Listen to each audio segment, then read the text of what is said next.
And we are live. Look at us. Look at how far we've come, ladies and gentlemen.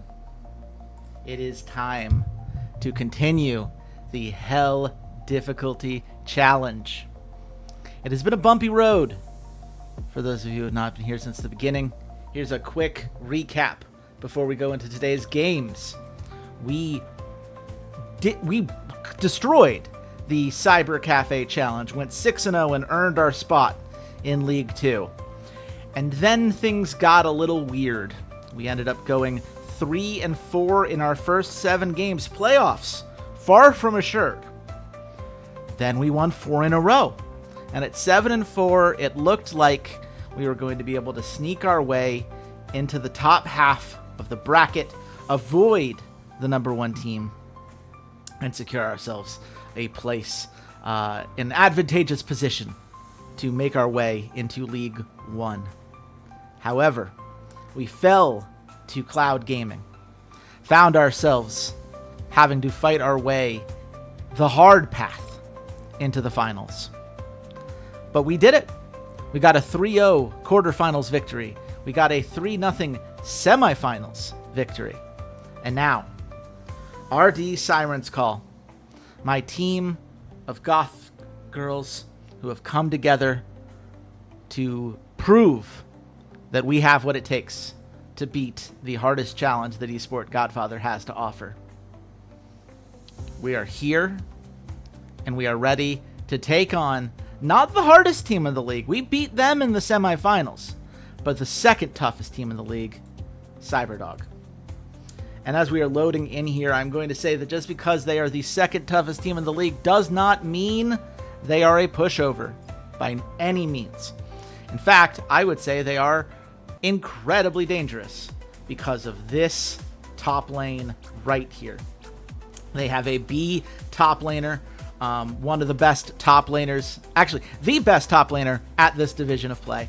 They're going to be playing around it, and I'm going to tell you, I don't really have a way of stopping them. I can only slow them down. The goal here, we're going to turn to Shaybomb. A C+ mid laner is the one lane in which we have an advantage. Shay, the artist that made this lovely VTuber avatar that is I am speaking through today, has been our mid laner, loves the tank characters, and really does everything in their power to absorb pressure from the rest of the team, step up in those big team fights. That's going to continue to be the case today. But we cannot count on it alone, because after all, we are in a world in which our objective fights include the top lane, jungle, and support. And I believe in our support, and I believe in our jungle, but their jungle is also very good. With the top lane being their focus, we are going to have a much harder time in objective fights than we did in the previous match. But you can see here, we have slowly but surely built up fans. We have built up believers. We beat Cyberdog in the regular season. We know what we're capable of. And let's see if we can pull it off today. You can see here, we've got style, we've got grace. We have, by far, aesthetically, the best team in the league. Now we just prove it on the Rift. Going to pick and ban here. I have started using my coaching notes a lot more. I think there are some things that we can very easily build around.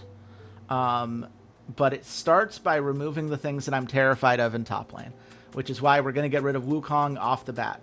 I really like using Tiger Boy in this scenario. Tiger Boy delivering stuns is obviously super helpful for us. It's unfortunate that Kid gets banned here, because Kid was definitely someone I wanted to play either in mid lane or in top lane, but there's not much that can be done about that. You know, at the very least, we're banning out another top laner here, so that's helping us reduce the options that F99 here can come with, and that I'm going to take as a win. What else do we ban? I mean, Hakuna is obviously terrifying, but to be honest, I'd really like to play Hakuna. I'm sure they would as well, and the question is whether I'm going to first pick Tiger Boy with Niels on the board. I actually can, because they don't play Niels. So So I have no reason to first pick Niels. So I can actually grab Tiger Boy, which means that they'd kind of be forced to take Hakuna top. But is that good for me necessarily? I'm not sure that it is. Tiger Boy might work well enough with Niels that I should just get rid of Hakuna. Who else would I be getting rid of? I don't really need to get rid of Zealot. Zealot's very dangerous, but we have AoE plans. So I'm not as worried about that. Peter, certainly very dangerous, and there's a part of me that thinks that I should just grab that out now. Yeah, I really don't like them having Peter. I also don't love them having Bart. I have a lot of physical users here. And I actually do think, given I'm going to need that damage, I'm going to get rid of Bart. Because Bart reflecting all physical damage is very scary and does a lot to limit the kind of builds that I can make. And you can see here, F99 has already reduced themselves to just 3 picks. Tiger Boy no longer recommended, which is interesting. Tiger Boy is just really annoying here if they draft it. But then again, so is Peter. I would much prefer them to take Zealot here, I think. And if they are taking Zealot, I would rather have Tiger Boy. That's what I'm going to first pick. I'm going to first pick Tiger Boy. This gives us the ability. We're going to team it up with Niels next round, which is safe to do. They go for Lubos. That's cool with me. And then we potentially have the ability. Like, we could force them. If we rotate this mid, we could force them into Zealot. Which I kind of feel like we should do, right? Like, it leaves up their bot lane, but we throw a ban in there. I'm not afraid of Zealot. Maybe I should be with the pressure that Lubos is bringing. That is going to be very annoying.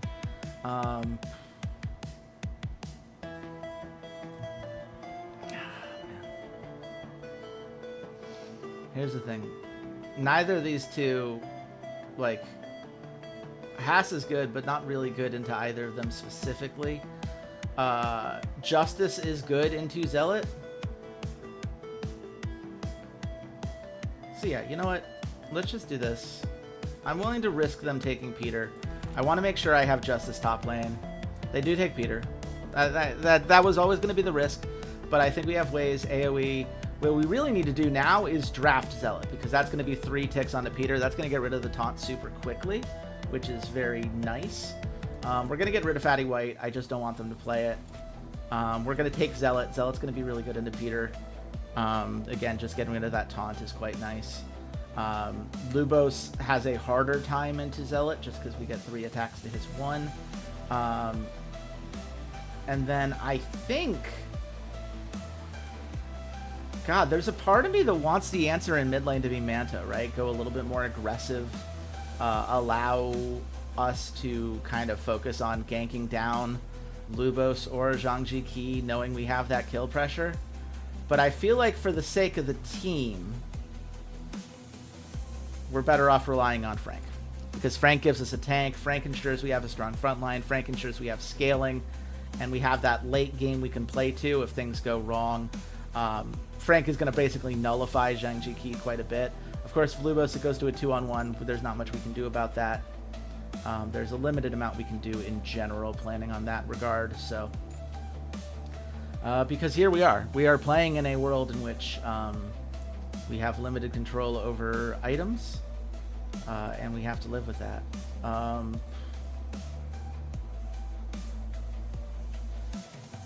Yeah, the question here is the Stealth Dagger more valuable than Dissonance? I don't think that it is. I think given that Frank is our only tank, that would be a little bit of a problem.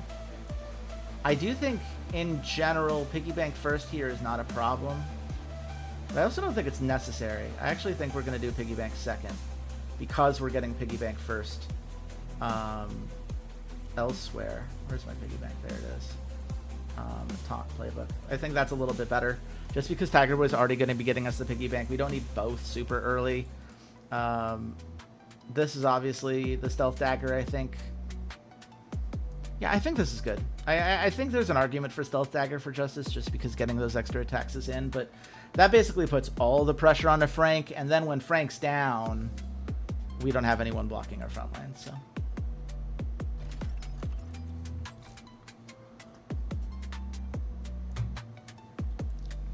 So this is going to be very interesting. We're going to lose this top lane almost certainly, but it's not going to be as bad as I think it could be.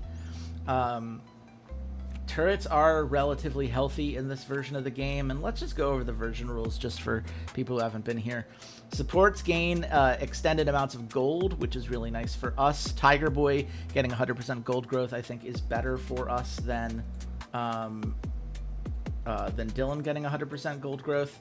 Dylan obviously is happy with 100% gold growth. I'm not going to pretend otherwise. That's more items that they can be putting alongside, but Tiger Boy, I think, is a fighter. I'm happy to have more lane pressure there. Initiate cards are reduced by 1, which is why Lubos is very good, and the argument for why I should have banned him rather than hard focusing all of top lane. Lubos' gank card allows him to kind of get that guaranteed fight to the death, which most people will not have, but it does mean that all our other lanes are very difficult to gank, right? Unless they have the dual card, they're not going to be doing a lot of fighting. That's going to be leading to a lot of killing. Of course, the same is true in reverse, so we are going to have to be aware of that. You can see here, it's going to be the 3v3, Justice, Tiger Boy, and Zealot versus their Dylan, Lubos, and Peter. I feel really good about that 3v3 in general. Obviously, I'd prefer the AoE to be involved, but we're going to be able to pop that Peter shield pretty early, and I think that'll go a long way. Okay, so the 2-on-1 here is pretty clearly seen. We could turn it into a... We have a couple options, actually. So let's think this through. We could do a 3v1 dive onto Burial. That is a thing we can do. It will probably be a little bit costly, but it's not something that we can... it's something that we should be able to do reliably. We should also probably reliably be able to do a 2v1 tower dive onto Zhangji Qi. I don't expect them to have a bunch of health in that regard. I wish I was able to remind myself how much damage towers did right now. I think they scale pretty hard, but I think in 2 rounds I should be able to make that happen. I'll feel very silly if I can't, but perhaps I can answer all of this by starting with a probe attack. That is going to make it a lot easier here. Let's steal their stuff. And I do think we can go for this. And we have this surprise assault. Actually, no, because it's going to be more expensive after this. Let's code engage here. I think this tower dive is worth it. I think getting first blood here is valuable. 100 damage on that first turret shot. For Frank, nothing. You can show the details here. A lot of misses, unfortunately. I was really kind of counting on not missing 90% of the attacks. We still do more damage overall, but that is the kind of worst case scenario there, I suppose. But there we go. The smite, thanks to Revelation. Niels gets extra attack damage when he hits something. And we got the land onto Zhangji Qi because so much of the jungle had already been cleared out. That is enough to kill. That does mean we get first blood, and that neutralizes a lot of what Lubos is about to do here when he ganks Justice and makes us feel real sad about it. They are going to give the increased jungling efficiency to Lubos, which I'm not sure is how I would do things. I think probably makes a little bit more sense to give to Peter, but Peter has his own gold rush cards, and it's very clear that they're moving for gold efficiency. My guess is that they don't have the dual card. Otherwise, I'm almost positive you just rip that off, try to make it a 1-for-1 in terms of kills, and try to put us a little bit on the back foot again. We are now in a nice lead. This bot lane's going to continue to push. There's not a lot that Dylan can do in that lane.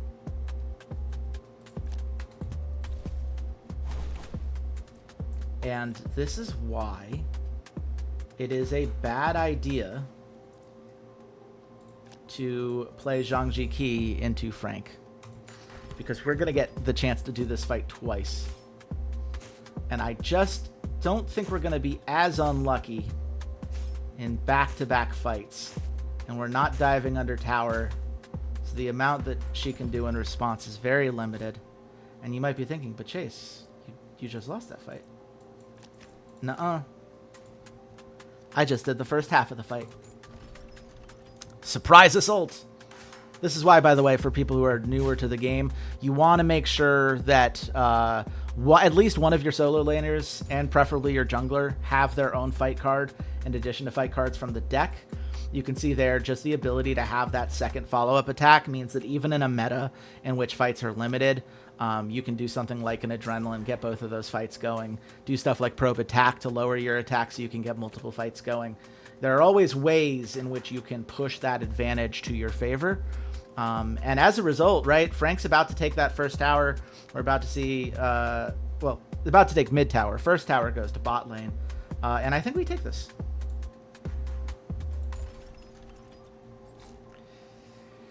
Like, this is obviously going to be annoying at first because Peter's going to absorb all of these first round of attacks. Justice not having any procs on her ultimate is a bit of a shame, but they don't really have a huge amount of damage output, right? Lubos does have a bit of a buff thanks to the strengthening potion that Dylan provides, and, you know, Dylan is one of the reasons why someone like Haas would have been very valuable here. But as you can see, there's just not a ton of damage coming out elsewhere. The 35% crit is really carrying the majority of what Lubos is up to at the moment. They do get Zealot, which is a problem. We just need to now hard focus. I guess at this point, like, I'd rather kill Lubos for sure, but I'll take Peter if it just wipes somebody off the board. We just need to stop missing and actually get to use Justice's ultimate here before it's too late. And these Tiger Boy misses are really not helping. That'll do it. Lubos gone, but is it a little too late? Probably, yep. Man, Tiger Boy, not the best game from Trixie here so far. Lot of misses in that fight, any one of which turning around probably allows us to have that fight, because we would have killed Lubos multiple rounds sooner. That means Justice is alive to get some more chip damage down onto probably Peter, and I think we're all right. They're going all in on farming efficiency for Peter. They just want to outscale every step of the way there, which, you know, fair enough. We're also going to be doing some scaling this turn, so I'm not going to be hypocritical about that. I don't know why I just spent 0 mana to... That was a little silly. Oh well. I'm going to Painful Pleasure just to get some of that, and then we can back off. We're not going to push into that inhibitor tower right away.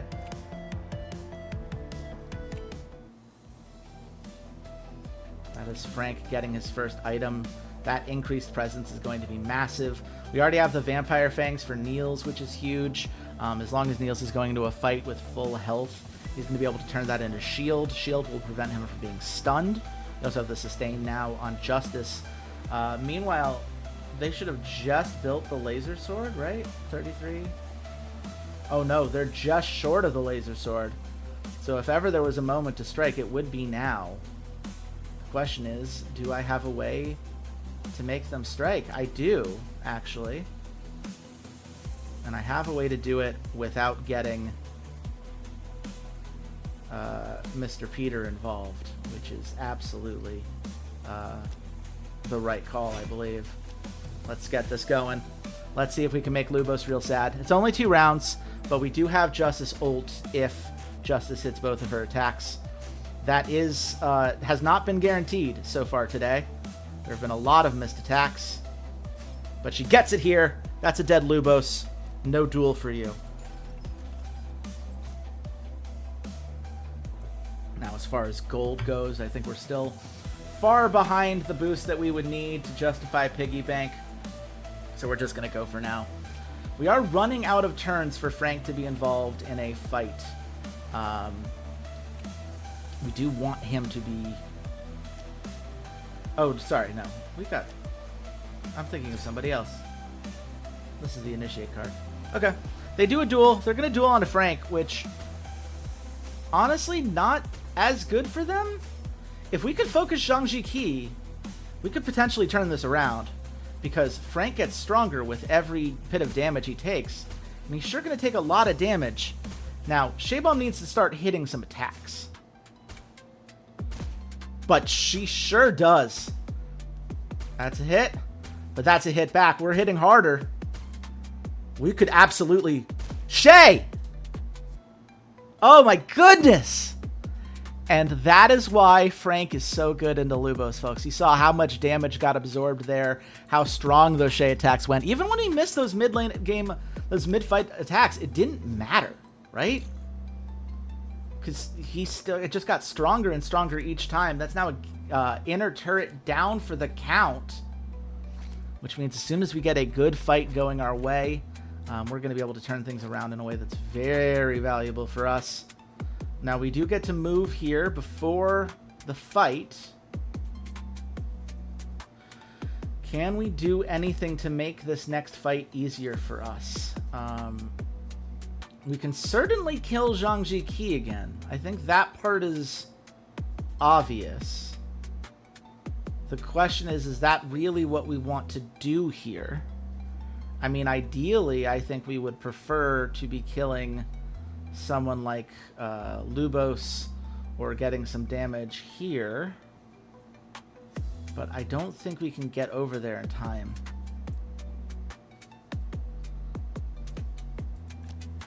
I mean, here, let's just, we can draw some cards. Mischief is helpful. Does it do much for us at the moment? Not particularly. Let's see, 2400 plus 3200, that's 5600. We're not getting there at 700 gold. No need to rush anything here. I don't think that's going to get there in 700 gold either. Oof, this is tough. I think getting Zealot further ahead can only help, right? Like, I understand the idea that, like,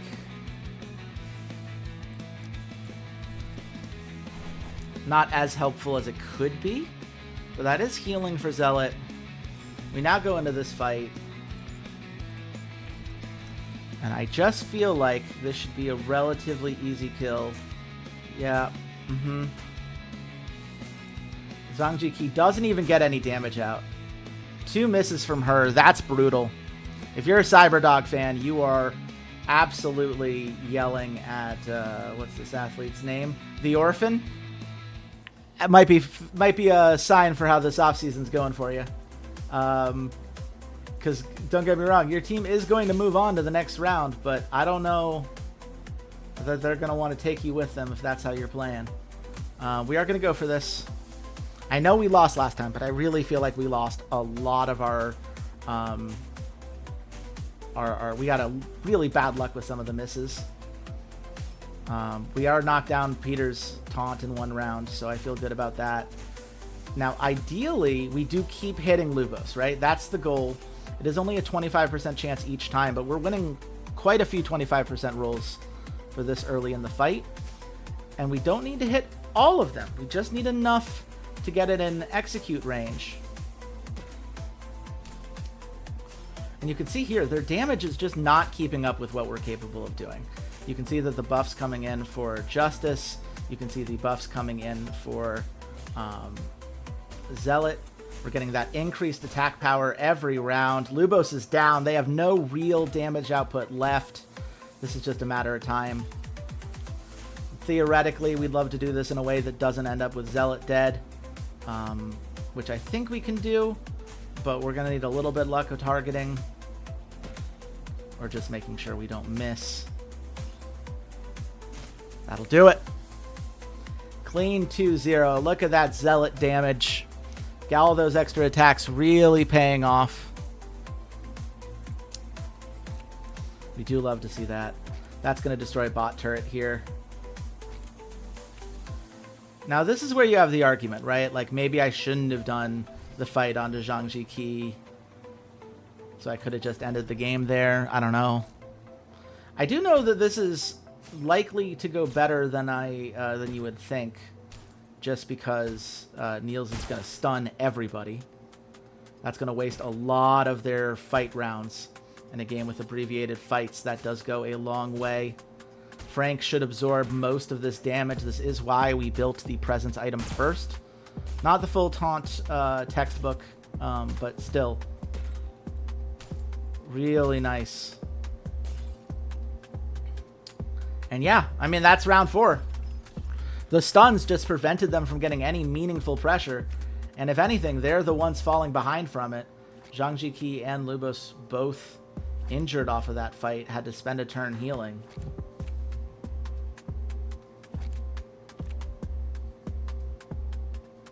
And now we get to an interesting spot. Herald, might as well bring that down to 1. That means whenever we can get there, that's going to win us a game. Who is 700 gold away? Oh, I know who could use 700 gold. Or excuse me, 825 gold. Thank you, Niels. Enjoy your stealth dagger. I think that's going to go well for you.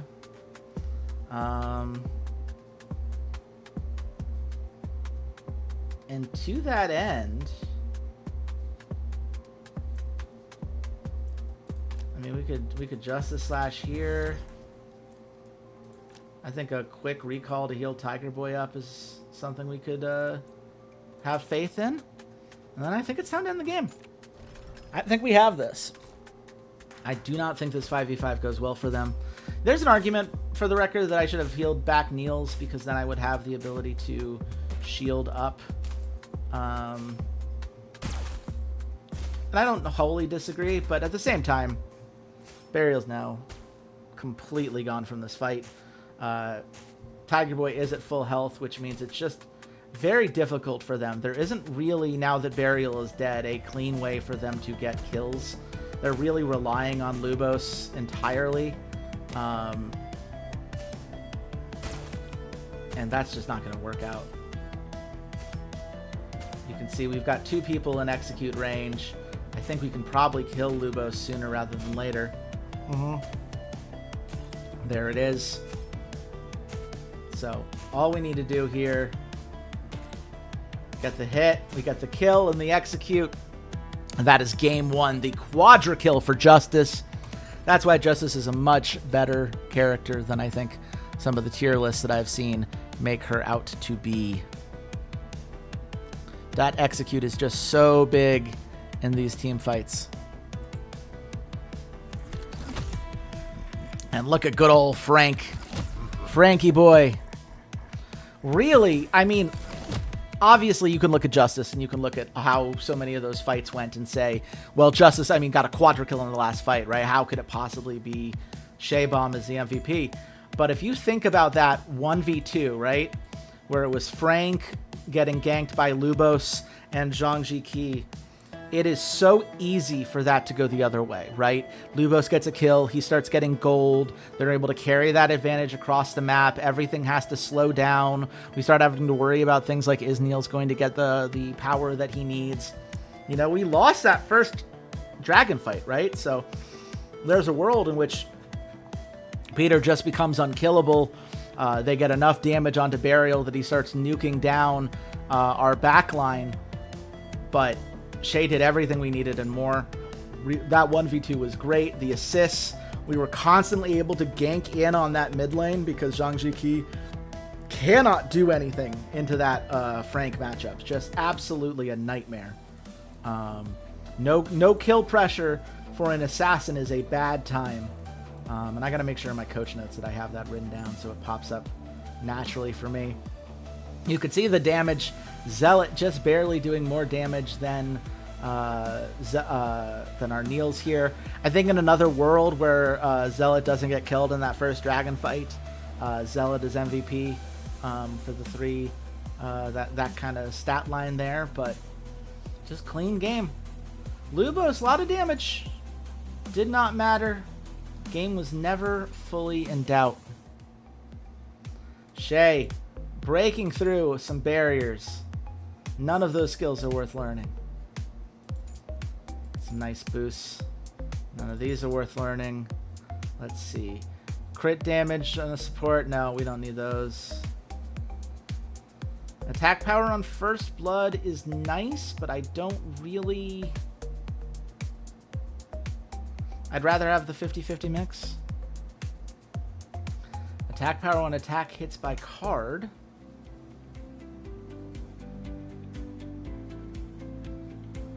Max of 10 versus armor and max HP. I actually do think I'll switch that out. We play more aggressive junglers. I'd rather have Millennia have the advantage. Farm efficiency, we already have it. We just don't die, and it's fine. Let me just make sure that Frank here... That is a counter to Wolfgang just because he can sustain, but definitely a counter here. And I would say a counter too against Kamaitachi for very similar reasons. I just don't know when Kamaitachi ever comes in there. I liked him into Lubos. Lubos wastes a lot of time ganking in there, and that turnaround I think was a good example of why. That said, I would not like Frank against Bond because that percent, it just starts doubling pretty crazy. Yeah, I think for Frank it's a little bit of a problem. So that's my update for the coach notes here. And RD Siren's Call take a 1-0 lead in our grand finals. Let's spend some points here. What do we need to do? We can't expand any champion pools yet. Do we have any champions we'd like to improve mastery on? If it's intermediate or below, we get extra XP, which means the only person that would be relevant is Mickey for top lane. And I don't actually like Mickey in this meta, so I'm not going to really worry about it. I could retrain, of course, as a result if I didn't want to have Mickey, but Mickey will matter in other versions of the game. After this season's done, we're going to want it, so I think certainly for the best. Let's see here. God.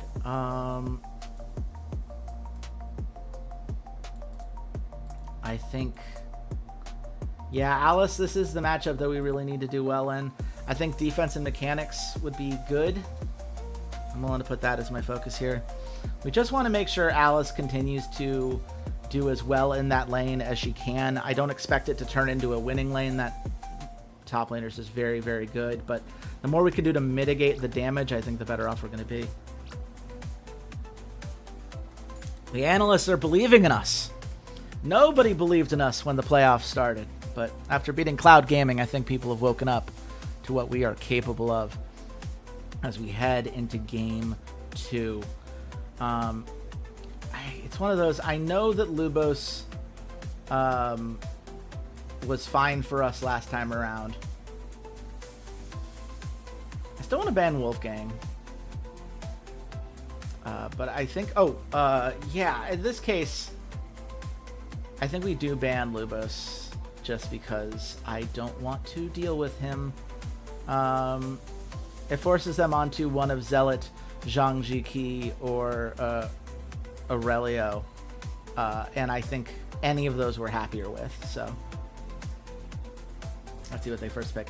They first pick Tiger Boy. That is annoying. Undoubtedly, that is annoying. But what's more annoying is that we can go Zealot Kid with our rotation here. They go Aurelio. They kind of have to. Which is great because it means we can rotate Kid here. We get Justice in top. Justice does a really good job of limiting Aurelio's effectiveness because we have that nuke down. Kid in top lane I think would be good, and Peter's support is going to be a pain, that is for sure, but I'm perfectly comfortable with where we're at on that regard. I do think Alemi or Niels both work great here. I don't want to go up against Fatty White, so let's just get rid of that. We get to pick. They ban Palulu, which makes sense. They want to make sure those stunts are coming through. Do I care about Charon? Not particularly. They don't have nuke damage, though I do like the extra gold, and I like the damage amplification. Both of those are nice. I think Dylan's support could make a lot of sense here. I know it didn't work out very well for them when they just did it, but the reason it didn't work out for them isn't that Dylan isn't good. It's just that you can lose a lot of laning presence that way. And, I mean, with Peter down, it's kind of going to lose that anyway. I think we're going to go Dylan. Dylan's a little bit of an experiment. They go Gang, they go Kametachi. We're happy with both of those. We don't like Omaha into Gang as much, but we sure do like Lemmy. And I really like this composition. The idea here, right, Kametachi's going to have a hard time getting kills onto Kid. Justice should be able to neutralize Aurelio quite a bit. Tiger Boy in top lane is annoying, but you can only stun one of the 3 Zealots, so in that team fight situation, it's not as good. Zealot continues to be good into Peter because we get to get 3 stacks of taunt off of him from just one character, which is really nice in 5v5s, and makes the 3v3 a lot less annoying, right? Peter could shut down multiple turns if Zealot isn't in your corner. Getting Dylan to buff up the Zealot is also going to be quite helpful. Though ultimately we're really looking for Dylan to buffing up Alemi, because Alemi gets those 2 attacks, and if you target the same unit twice, which you are going to guaranteed do into Peter, you get that amplification, which is great. Kid here really is just going for the long game. It's a good answer to Aurelio because both of them like to scale as the game gets longer. If they do start getting kills, or we get kills, Kid starts getting stronger and stronger thanks to his passive. And of course, that works really well with Zealot because then 3 things die at once. So I feel good about this composition. I feel good about how we've built it. I don't believe there are going to be any item changes here. I think this is good. I think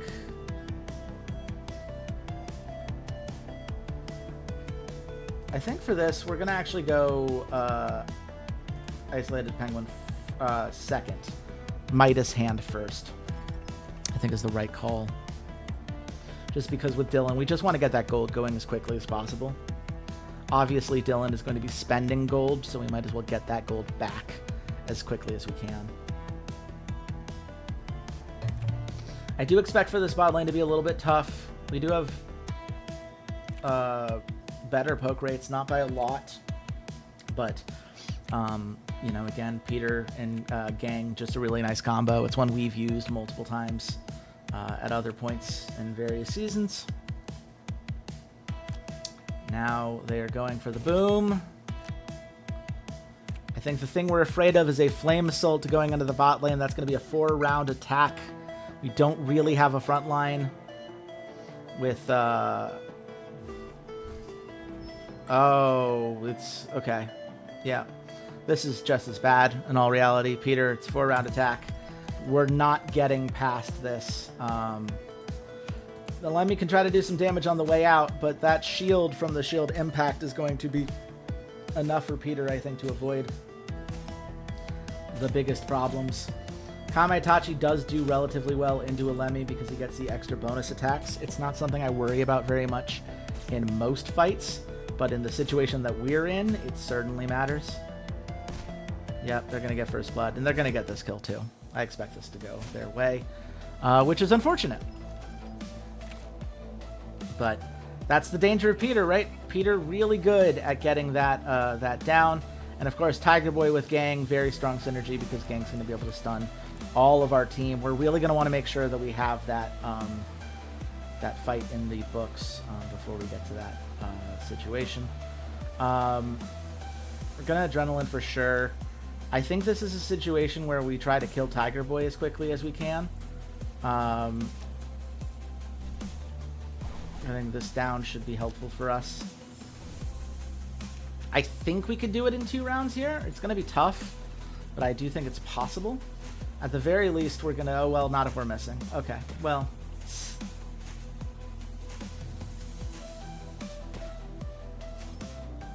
Yeah, that was about as bad as it could go.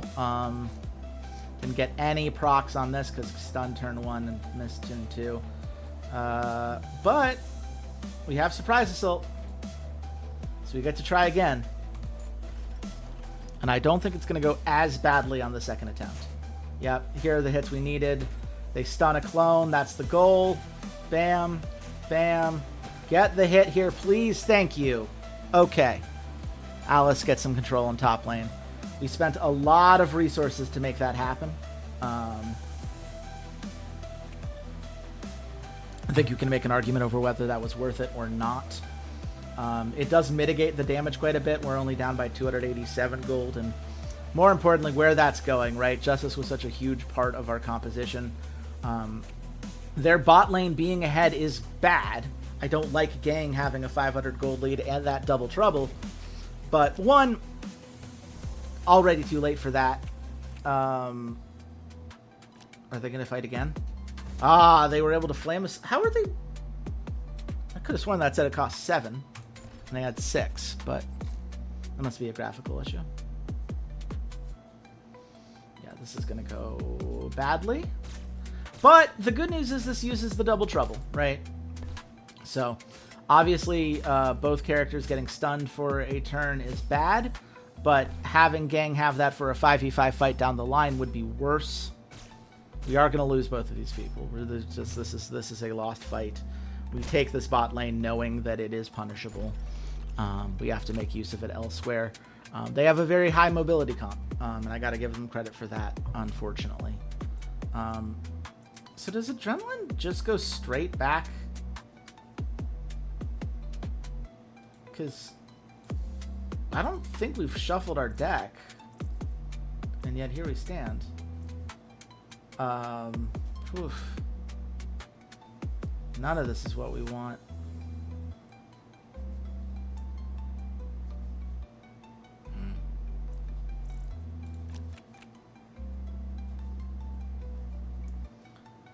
I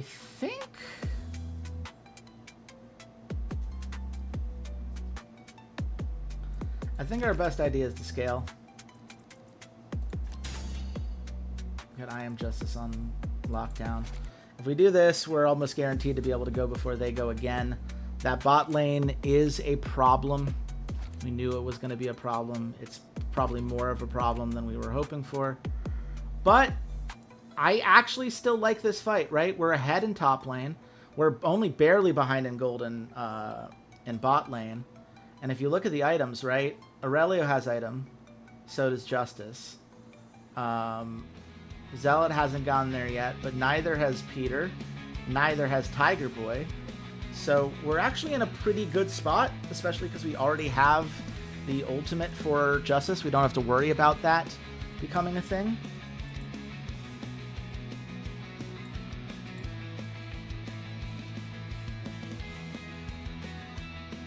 We're going to put that on Justice, actually. Because it only amplifies one of the Zealot attacks. Wait, we've already gone through Peter's taunts? Okay. I thought he had 5. Must have, this must be less leveled, experience-wise, than it is in top lane. You see here, right? The goal is not to... our goal is simply to pick one of these targets and nuke them down as quickly as possible. The ideal would be Aurelio. They all have equal likelihood to be attacked, as you're seeing with how spread out these attacks have been, unfortunately. But Aurelio is the most dangerous one. That's where their damage is coming in. That's where they have the ability to really scale up in this fight. We do take out Tiger Boy, and that does help, right? That prevents future stuns. Aurelio missing there also helps a whole bunch. It is a 100% chance to crit at this point, which means every attack into Peter is just asking for things to get harder over here. But Aurelio is relatively low. Both Aurelio and Peter are in a position in which they're going to die if they get executed. So we had a timer in our favor, but yeah, that was a clean fight. And that's what we drafted this comp for, right? And we are almost back to being even in gold as a result. Yeah, we drafted this for the the 3v3 here. We felt very confident in that going in. Justice is in a great spot. Zealot does do what we need it to do. It didn't matter before because they were ganking bot lane, but we were not playing for our bot lane. We knew that lane was going to be lost. Now, I kind of want to rethink here, but I think I'll do one scale first.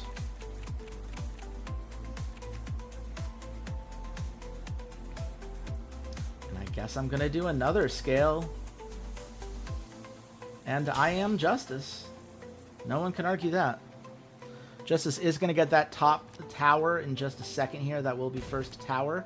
Aurelio having to go back to base is really good for us. I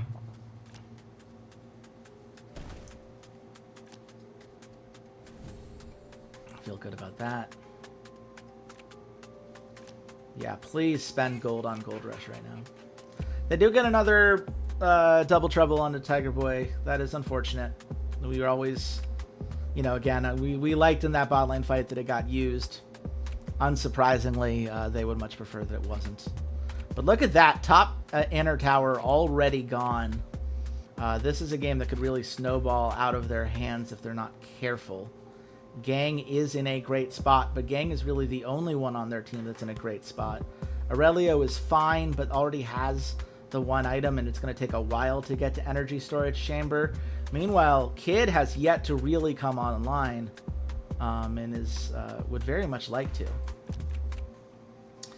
And was hoping I could, for the green bottle, maybe get some cheap stuff. Let's see, red powder, blue pill, and where's the calculator? Oh, balance right here. Okay. 1, 2, 3, 4, 5, 6, 7, 8, 9, 10, 11. 11? Odds are very good. It's actually 10, because close out the game doesn't count. But we got it. I don't know why it shuffled. Is that one of the rules? Hold on. No. Why did it shuffle? I mean, whatever. Kamaitachi. Had we not drawn into Adrenaline, we'd obviously be in a great spot. But even though we did, hitting Peter here, that's code engage. And I think Kamaitachi's about to have a bad time. Time to get Kid online, folks.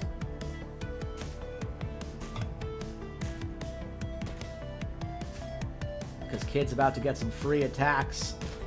Wow, that was a genuine living on 1 health. That's funny. Oh. Cool. Good kill. Good kill. We'll wait there for now. And you could see how badly this top lane has gone, right? They have, on paper, the better top laner, but Alice has had just an incredible series so far on Justice. It's the reason we love her on that pick. And she's pushing into that base. And if you look at the harass rate, we should be losing that, right? The harass rate very much in Tiger Boy's favor. But just a really smart play. Now this is dangerous. Let's look at our items here. We do have the healing. We are going to be able to bump up a little bit.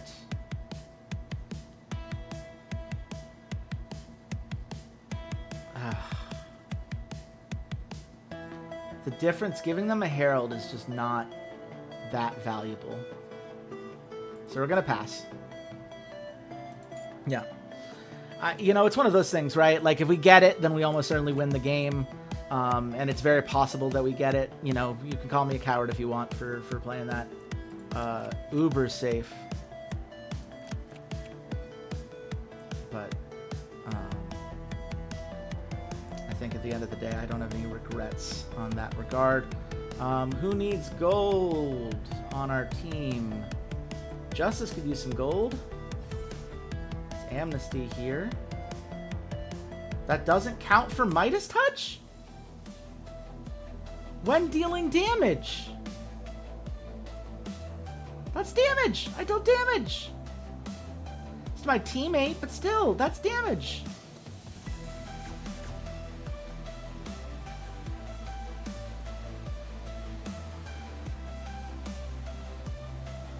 Okay, how is that not damage?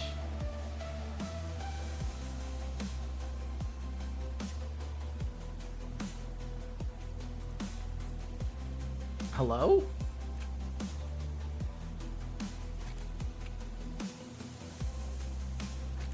Does it only count when Dylan's the one who does the damage?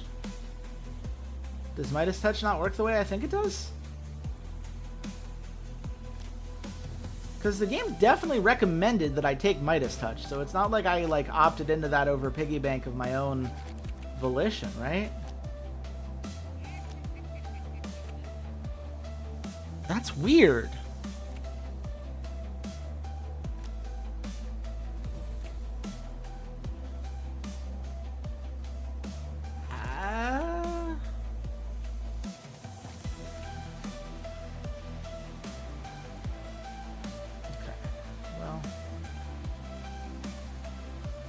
They do kill a Lemmy on the board, and that is very annoying, don't get me wrong. Because I really wanted to red powder her. And I still do want to red powder her. I'm willing to blue pill Kid, though. Push that lane a little bit more. Which means I will pass so that I can red powder a Lemmy in just a second.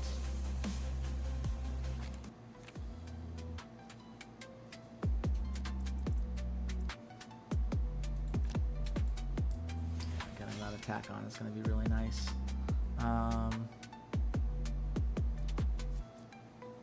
Let's see. What else can we do? I mean, there's a part of me that says I just want to fight.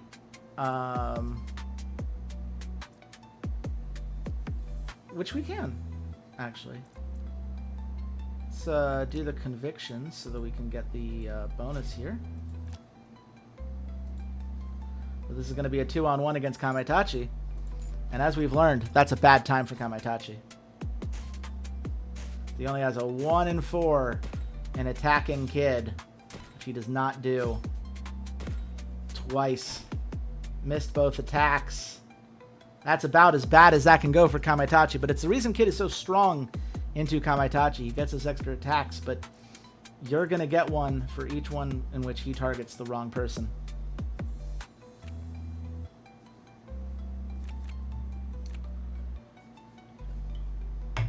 And now it's a 5v4. Obviously, we're going to take this. They're going to back off. Because their game plan now is just to win in bot lane. It's the one thing that they can do. We just got a huge amount of points. Because we got to the dragon fight. They are going for a 2v2 here. Which I'm not sure is actually as good for them as they think it is. Right? Because we're going to get rid of the Peter. He doesn't have the ability to stun anymore. Yeah, Gang's dead. What in the world? I mean, I get it. If Gang hits another time, he probably kills Dylan, but like... Wow. I don't know that that was worth it. And you had reactive armor? You had reactive armor and you didn't apply it to Gang before the fight. Look, I'm not mad at it. I just don't know that that's the way I would do things if I were him. Blue pill for a Lemmy seems good. Dragon Bless. I mean, I might as well put some pressure on this tower, right? Like, actually, at the end of the day, what can I do here? 2 people are dead. It's a 5v3. Can I draw into any healing? I can't.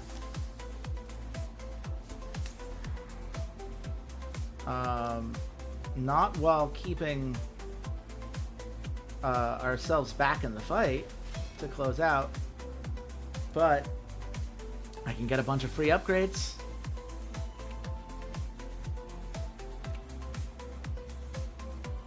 Force Peter out of lane. That should be bot tower. Hopefully that's bot tower. Not quite bot tower. Okay, never mind. I was really hoping for like a quick recall to force someone back to base, allow me to fully heal, and then it would be a safer 5v3. I probably should have just gone for the 5v3. I probably should have just ignored that Alemi was a little hurting. It doesn't really matter at the end of the day. Wow, okay.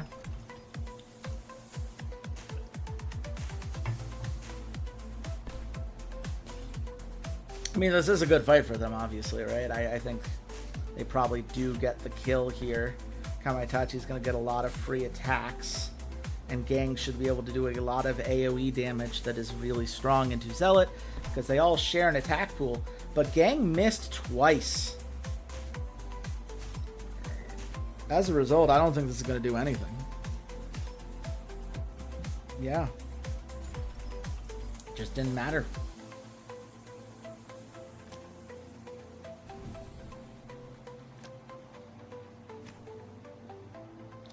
So we're gonna blue pill. Who needs more gold? Zealot needs more gold. We can give Zealot a blue pill. I mean, God, there's a part. Don't ask me why I feel like this 5v5 would be better than the one we just passed up, because I won't have a good answer for you, and you wouldn't like whatever I gave. I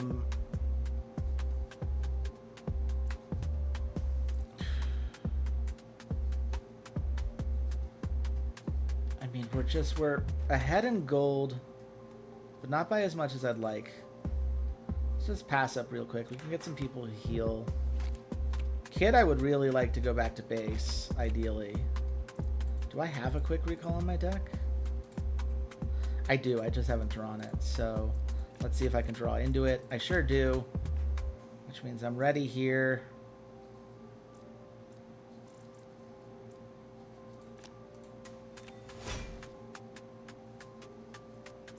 Yeah, Midas Touch terrible on a Dylan. I don't know why.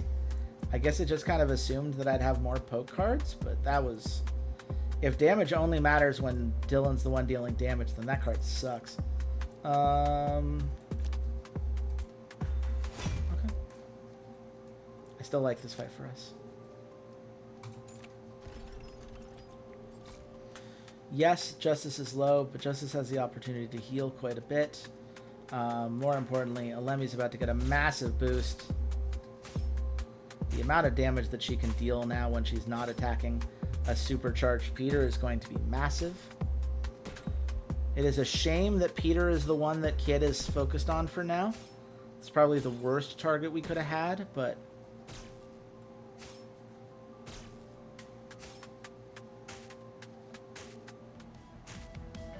Alemi's still putting out crazy amounts of damage. Peter does have the extended playbook. Justice is in trouble. I don't like how much they're focused on Justice. But Justice gets the kill. We are still in round 3, so Justice should heal up off of some of the damage here. We got the right target with Kid on that one. Kid is supercharged. I'm not going to say Justice is safe, but Justice is healthier than she was, that's for sure. The question is here, do we have the damage quickly enough? And I believe we do, because Alemi is alive, misses both of those attacks. That might be the difference.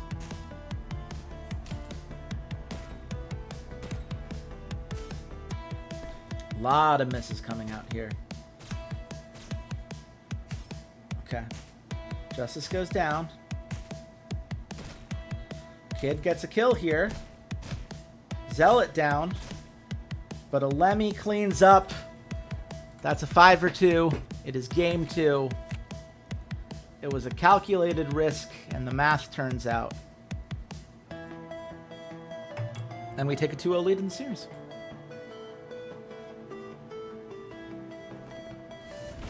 And Kid with MVP. Shay's second MVP in a row. 3-0-4 here. Again, it's just turning up when it matters, right? High accuracy, defending the mid lane well, winning that mid lane matchup consistently such that we're getting those first towers. And in that fight, right, like we lost people, but it only meant Kid got to scale a little bit more. I think Alice had a better performance than the game is giving credit for here. But that's, you know, you take a death. Trixie, definitely the one I felt the least good about, especially because Midas Touch was such a terrible item to invest. You look at that gang damage, right? And there's so you look at how that bot lane went. There's so many times in which you could have looked at that fight. I mean, before that last fight, it was like 6-5 in kills. Like we were barely ahead. It was almost entirely because of the top lane here. But that's the key, right? If their top laner is the best player on their team and they're struggling, we're in a really good spot. That gang damage got some early kills, but it did not prevent a Lemmy from popping off in that late fight. We were able to scale accordingly. And we win as a result. Gonna get a couple master level champions here. For top lane, do we want to do... I think the max presence I actually want to get rid of. Max presence is very good, don't get me wrong, but in all reality, sometimes you play top laners that you don't want to have presence on. 9 for around 30, 8 until first death, definitely better. Just don't die. For jungle, attack power when you engage in a kill. Attack power when attacks hit by card. I think we're playing a lot of junglers that don't do necessarily damage by the cards themselves, so I think getting involved in kills is probably good. 2% crit rate per kill. I like the flat crit rate, crit damage a little more, so we're actually happy here. You are indeed Justice. Another code assimilation in the deck is awesome. I don't think we learned anything new in that game, other than that I really don't like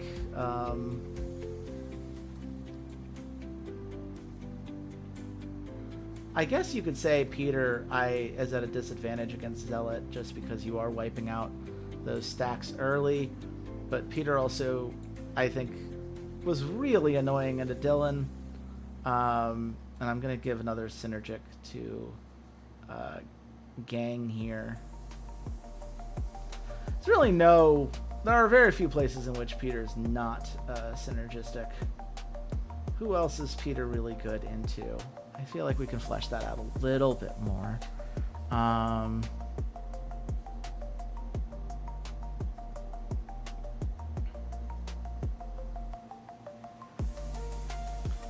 Really anything that like needs to get onto the back line. So I feel like probably Zhang Ji, not a huge fan of Peter, you would think, because she's forced to waste the attacks.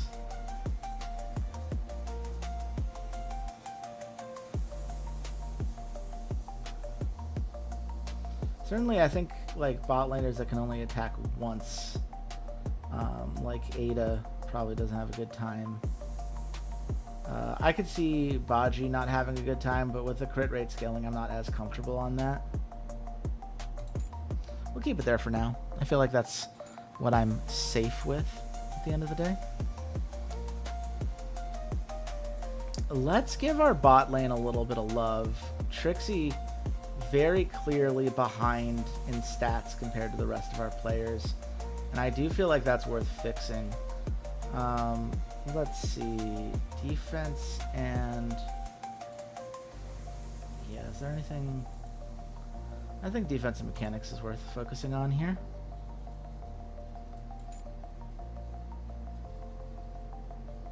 And we are on red side again. Cyberdog has recognized that that is their best play. Will it matter though? We are undefeated in the playoffs. We finally have a mix of champions that I think plays well to what we are good at. and we have figured out our team's strengths. They take out Niels. That's a smart thing to do. As a result, we're going to take out Lubos. There's a part of me... Okay, they banned Zealot, which is fascinating. I would not have worried about that, but okay. I think we actually keep Wukong up because maybe we take it into Tiger Boy, depending on their first pick here. Let's get rid of Peter. With Zealot down, Peter becomes a huge hassle. Frank is great here. Love that for us. And I think we could go like Hakuna Tiger Boy and feel pretty good about our life choices in all reality. Which do we care about first? Oh, well, the problem is the Wukong. So, Hakuna.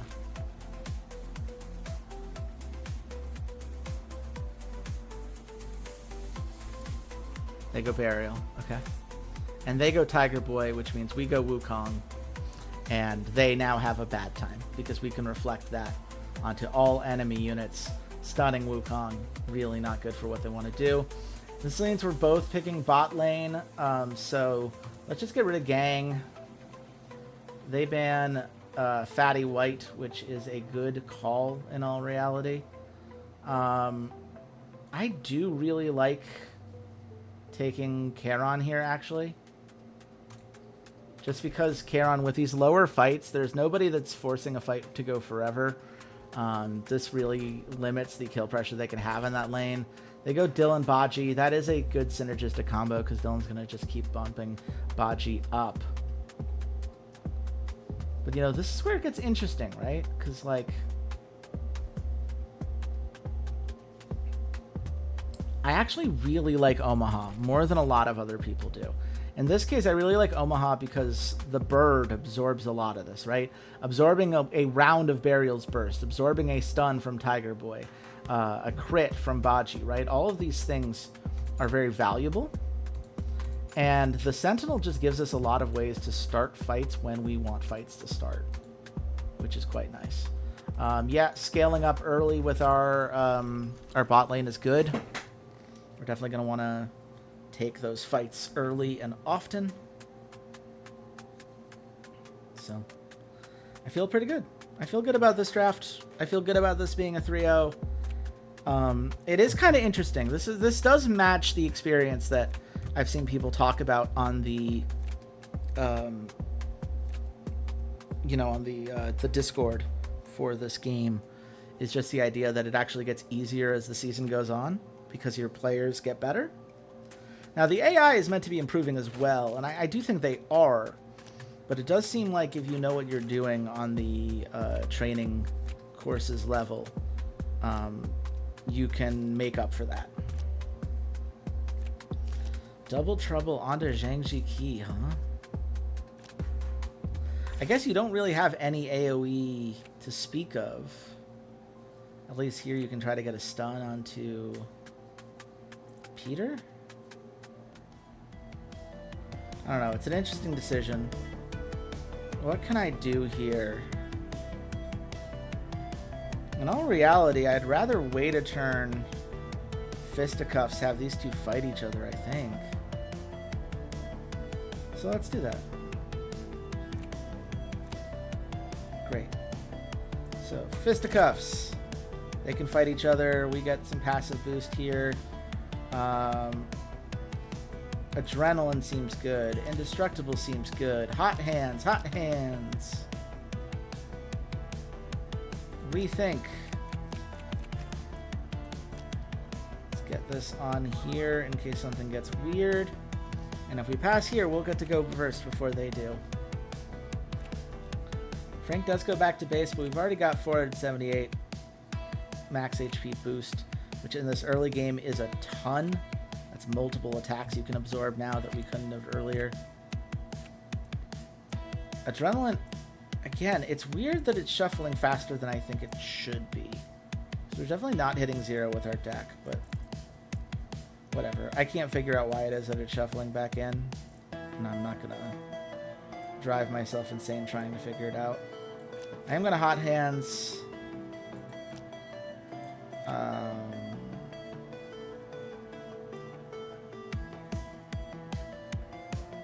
And I think I actually hold. Because I would like to indestructible before the team fight, but I would also rather have a full turn before this next Herald fight. I want to make sure we're in as strong a position for that as possible. Because I think we should be able to do something really cool here.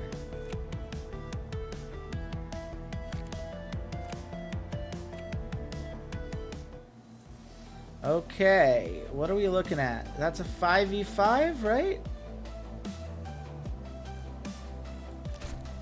Have them hit each other.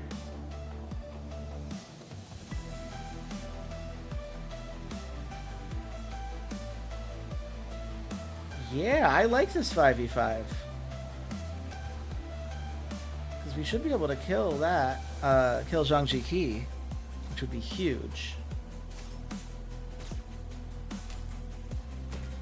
And what we really want is for the stun Tiger Boy to hit Wukong would be huge. Huge, huge, huge. Oh, what's going to do the most damage? Tiger Boy. Not a huge amount of damage onto everyone else, but that's okay.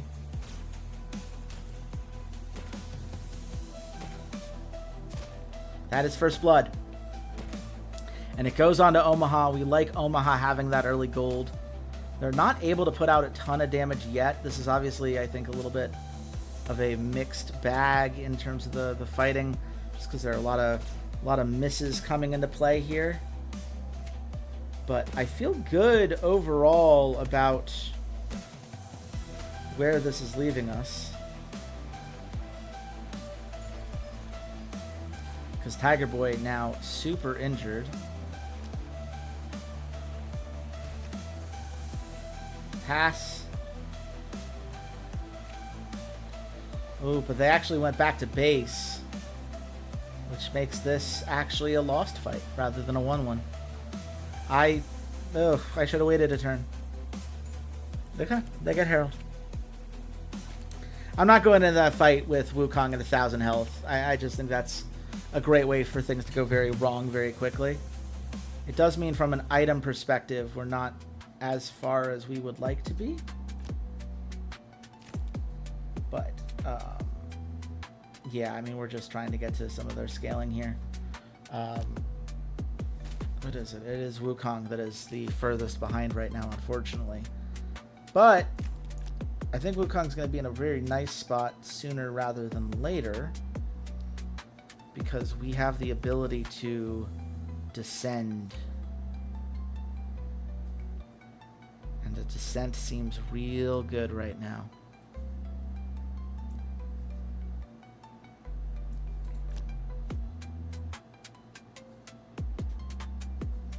Yeah, this is a 3v2 that I like. If we'd had one more turn, we could have gone to the bot lane, which may be a little bit better with Omaha there, but I'm fairly confident in our ability to lower these guys down. At the very least, we're going to force them out of lane. Give us some nice room to keep pushing towers. I think we can do that at least. Oh, absolutely we can do that because we're going to fight again. And this time it's for 3 rounds rather than 2. Now, if we could stop missing, that would be very helpful.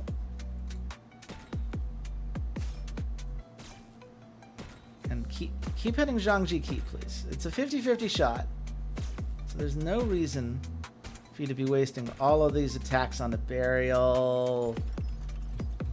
Ah, man. Is there anything I can draw into that helps here? No, there is not. Okay. That's fine. We get the tower pressure. It's not exactly what we were hoping for by any means, but I don't think it hurts us either. Forcing them out of lane gives us a little bit more room. There is a chance that they take first tower just because Tiger Boy's pushing in so hard. And in all reality, we kind of do want Wukong to go back to base. Losing first tower puts us behind in gold, which is not great. But, you know.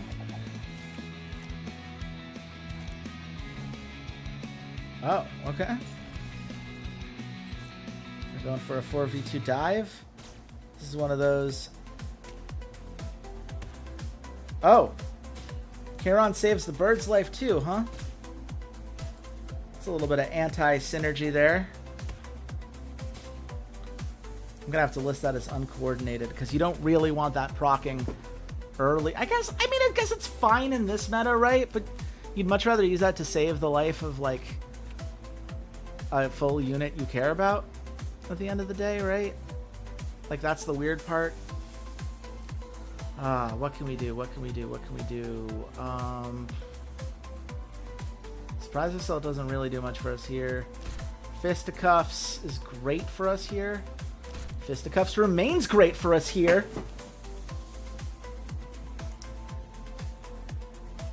That's huge. Now,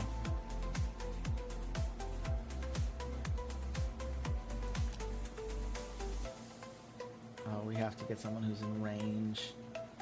If only. Let's rethink. Let's see. Can we get anything that helps us here? We sure? Oh no! Because we drew into adrenaline. Oh god damn it. Okay. Well, Burial will escape with his life, but to what end is yet to be seen. We can go for this. I'm okay with this. It's gonna be a little tough because Wukong is low, but the benefit if Wukong, yeah, stuns their entire team, huge.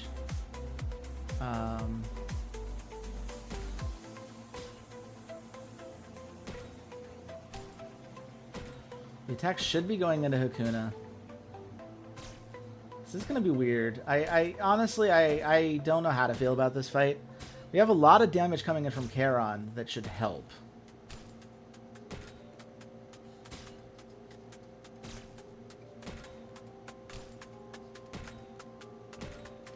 But we really need to focus down the right people. And right now, our attacks are really spread out. Burial has absorbed a lot of pressure in ways that have been kind of annoying. But, I mean, if we can keep up with it, then that's fine. They're wasting attacks onto Hakuna because he's got the save from death. Now they attack. Okay. Yeah, okay. Not worth it. Are we winning? Tentacle Coach asks. We are winning the series. This game, a little bit more mixed. I didn't need to go for that Herald fight because Wukong was lower than we would have liked. But it felt like something we could get away with. I was clearly wrong on that, but whatever. They get a Herald. They take down second tower because we already got first tower in bot lane. And Frank has been doing really well. They keep playing Zhang Jiki into Frank, which I think you and I both know maybe not the move, but hey, I'm not gonna never stop an opponent when they're making a mistake, right?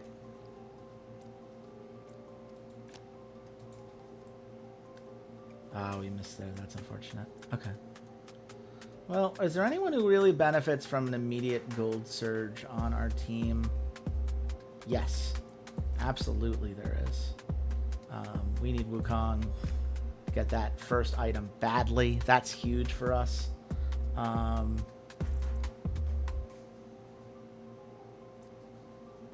Everything else I think I'm okay with just passing here. If Omaha could go back to base, please. Well, he's still okay. Maybe I should have just had him quick recall. We do lose that turret. That's okay. Should be able to take mid turret here in just a second.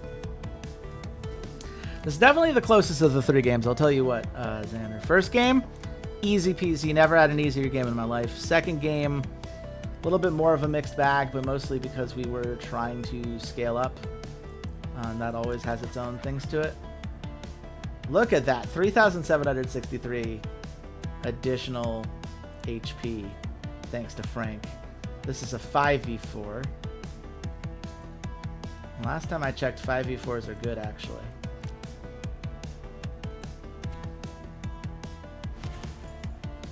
Wow, we missed. Okay, that's fine. I mean, we're still going for the 5v4. That's still happening for sure.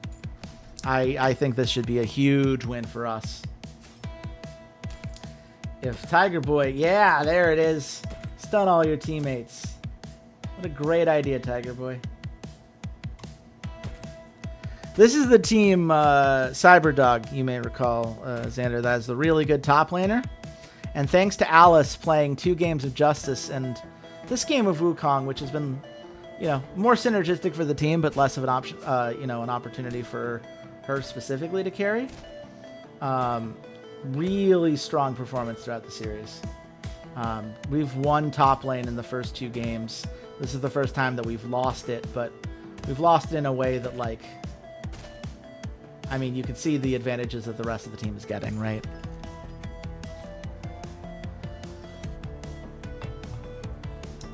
We get to plunder. Plunder here as well. Do we have any way of dealing more damage here? Because, God, I would love to kill Dylan here. I don't think I can. So, Hot Hands, Value of Death. Who needs a little bit more gold?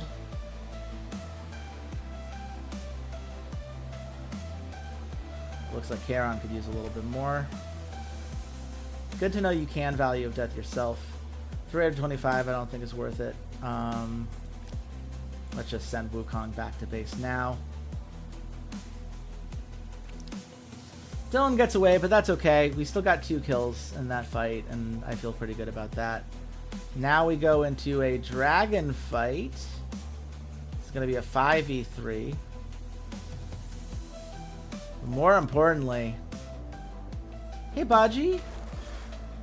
Come on down. Get 1v3'd. Sorry, 1v4. I didn't mean to disrespect the bird.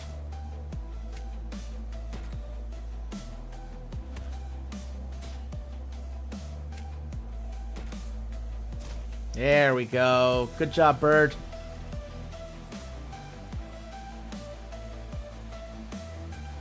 Now is 425 gold worthwhile? Yes. Because I think that gets Wukong to his piggy bank? Almost. Okay. Yeah, we're not going to do the 175 piggy bank, certainly. We're going to get this. That's going to get us Dragon Bless. That's 8 damage onto a turret, which means we can take an inner tower whenever we want. Not that we didn't just take one, of course. So we could do 8 damage to the Nexus, which is probably the best call. Wow. Imagine the desperation to double trouble a Dylan. Double trouble your support, who has no meaningful way. Yeah, no, their Dylan does not play Midas Touch. I don't know what my guy was recommending. That was weird. Okay.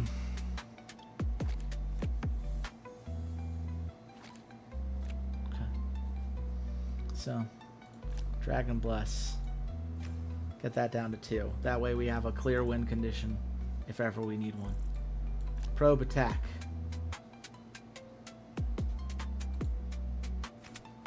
That seems good. Now we can end the game for 1 mana. Which means, well, we could Fisticuffs, but that actually doesn't do a lot. Let's get the damage amplification onto Baji. And now let's close out the game. I think we could do it here. I think this should work out pretty well for us. The goal would be for Baji to die early and often, because he does have that high crit rate. Let's get the big damage on a Tiger Boy. The knock on there is huge. Frank missing, unfortunately, huge in the other direction. Charon synergizes poorly with Omaha. That I'll have to add to the coach notes. We are saving the bird. And I guess that one extra attack on the bird is helpful for us. They finally stunned their entire whole team. That's good. The question is, do we have damage to wipe them out right now? Probably not. Not unless we start hitting Baji a lot more often. This is going to be a weird fight. Okay. That's Zhang Jiki down, which is great. We're going to get a few kills. Like, we win this team fight. It's just, God, not getting onto Baji, I should say. Really a shame. He does take out Frank. So that ends up being a 2-for-1. And I don't love that for us. I'm going to be quite frank with you. Pun intended, of course. Not really what I wanted. But that's okay.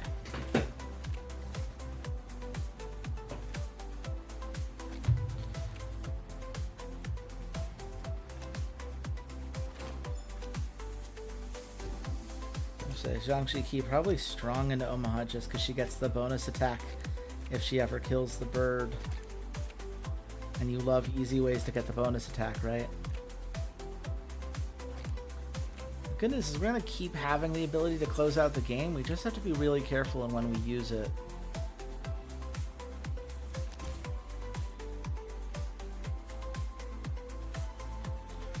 Three v2 is nice. I think that's worth doing.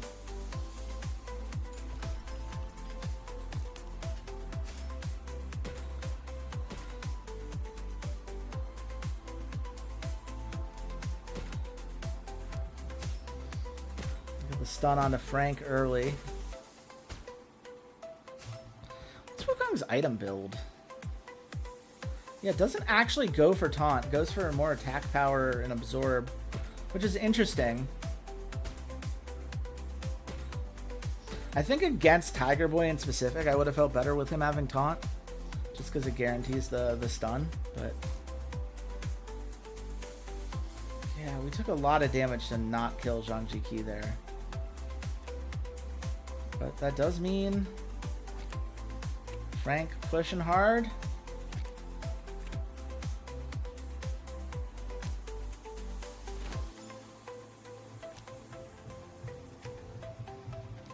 Huge burst of gold for the support specifically. Which I guess, because of the current rule about supports and gold farming, not actually a problem, but it is a problem when you lose the lane. We got our push in. We win the game. We win the series. Cue up the MLG horns. And Omaha wins MVP. Danny, our team captain, the friend who thankfully introduced me to this game in the first place. MVP in the last game of the finals. I think very fitting. Even if it wasn't the most coordinated effort, it was a very strong performance. Trixie, a better performance than she had the first two games, to be sure. I think Shay, still MVP of the series, very strong overall, all three games. Wukong, I think, in general, good into Tiger Boy, maybe not as good into the rest of what they were doing, but certainly absorbed a lot of pressure. I have no problem with how that played out. It's a nice 7-3, clean win, other than this kind of in-betweeny period for a Herald I did not need to fight for, but we made up for it. It all worked out in the end. And we are champions. Alice, getting all those medals. We don't need to worry about that because we often lose lane. We don't need to worry about that. We don't need, nope. We're not scaling that late. Hit of harass. We're never reducing harass rate. I find it wild that anyone would pick that. So, Charon, it's one of those, it wasn't the worst thing in the world, right? Being able to protect Wildheart does help a little bit, but I don't think enough to justify, And I think she is good into Omaha because she likes killing little things to get the extra attacks. So I actually do think that goes well for her. I don't know what else I would trust. But... Ooh, we could get a second Adrenaline. Would it be worth getting rid of either of these two cards? I don't think it would. Plan B is the one thing you could argue about. Like, Surprise Assault is great. We're not getting rid of that. And Hot Hands, like, I would only replace Hot Hands if we got, like, Warm Up or Strategic Deployment. I don't think Adrenaline is better. I wish I got Adrenaline for here, because I'd totally replace Versatility. That just doesn't seem to be doing enough. Teleporting for support. I actually like more than Versatility here. That I'll take. It's an interesting one, because it takes you to a tower, but it gets you an Initiate card. Was the First Blood intentional this game? Oh my god. You know what? Tactic I plan in advance, so I'm not surprised by it. I believe Danny can do even better. I mean, I like getting Danny experience, but I think if I'm role-playing this correctly, let's get a medal. 2 kills before round 45? Yeah, we can make that happen. The right thing.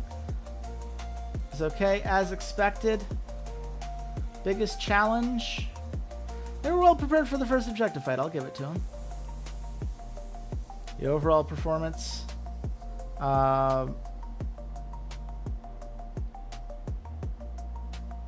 There we go. Let's focus on our defense, I think. Players' performance. How'd they play? You know, yeah, well done. We got dodging. That's not great. Okay, fine. But you know what? I'm not gonna feel bad about being able to praise my players there.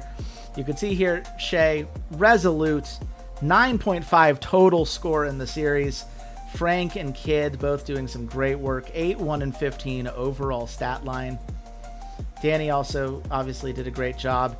Alice really getting held back by that Wukong game. Alice looked a lot better if you were to look at just the first 2 games. No one spared. Dominant early game. They might easily... Beware their tower pushing strategies. They might easily take down a tower if not careful. I mean, yeah. I guess the fact that we are good at towers does mean we will take towers if you do not stop us from taking towers. Look at that. We are the #1 seed.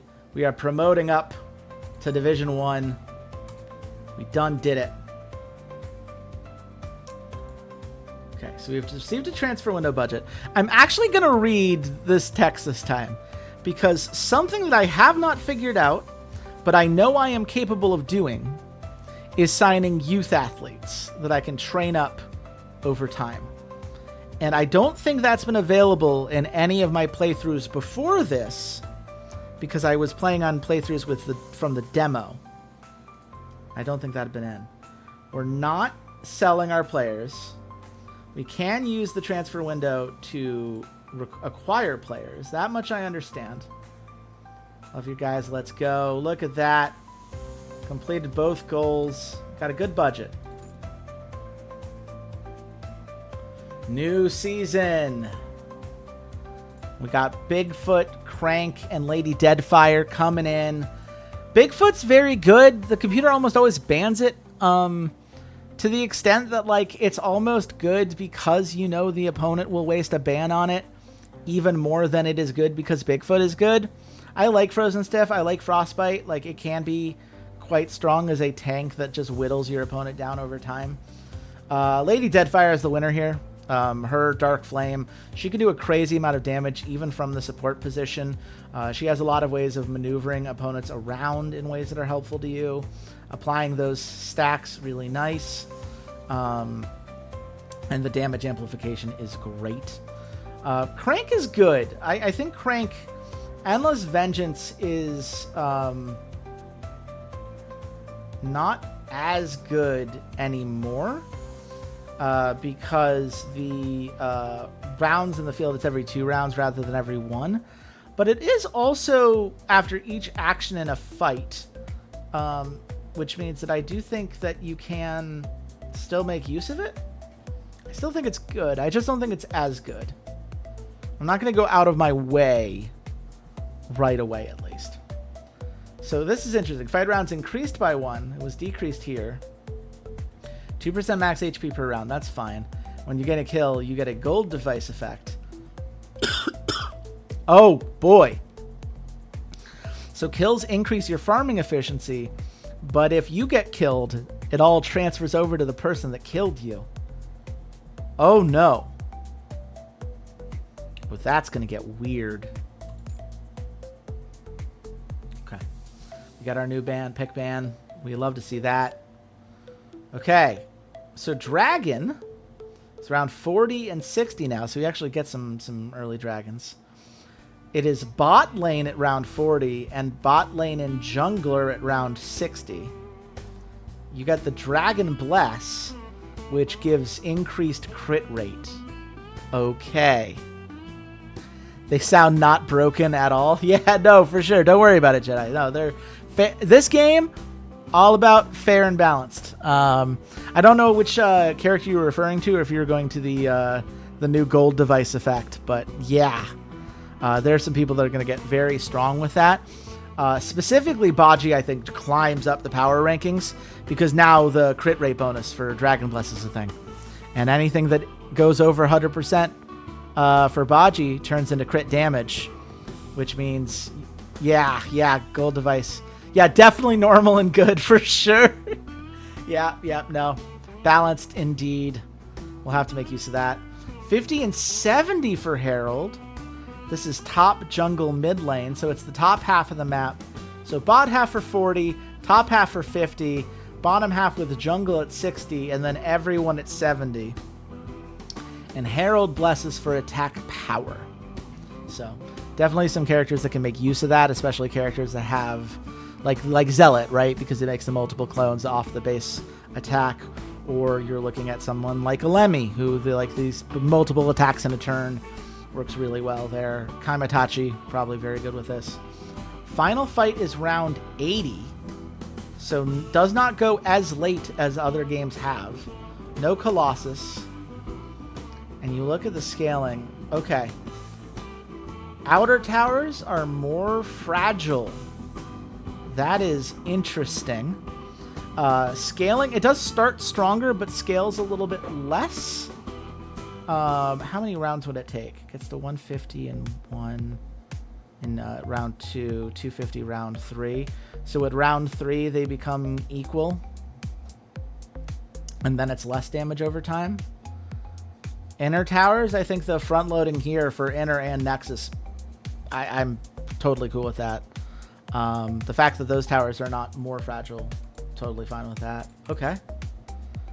Now, items. Now, this is interesting because now that we're actually paying attention to items, good to keep some of this in mind. And I know a lot of new items were added, so I expect a lot of these to be brand new to me. Things that we lose the Devil Plate armor. That really was a pain in the ass, so I'm not going to miss it. Laser Sword is a shame because it really was good at pushing finishing damage, but given the amount of kill pressure, probably for the best.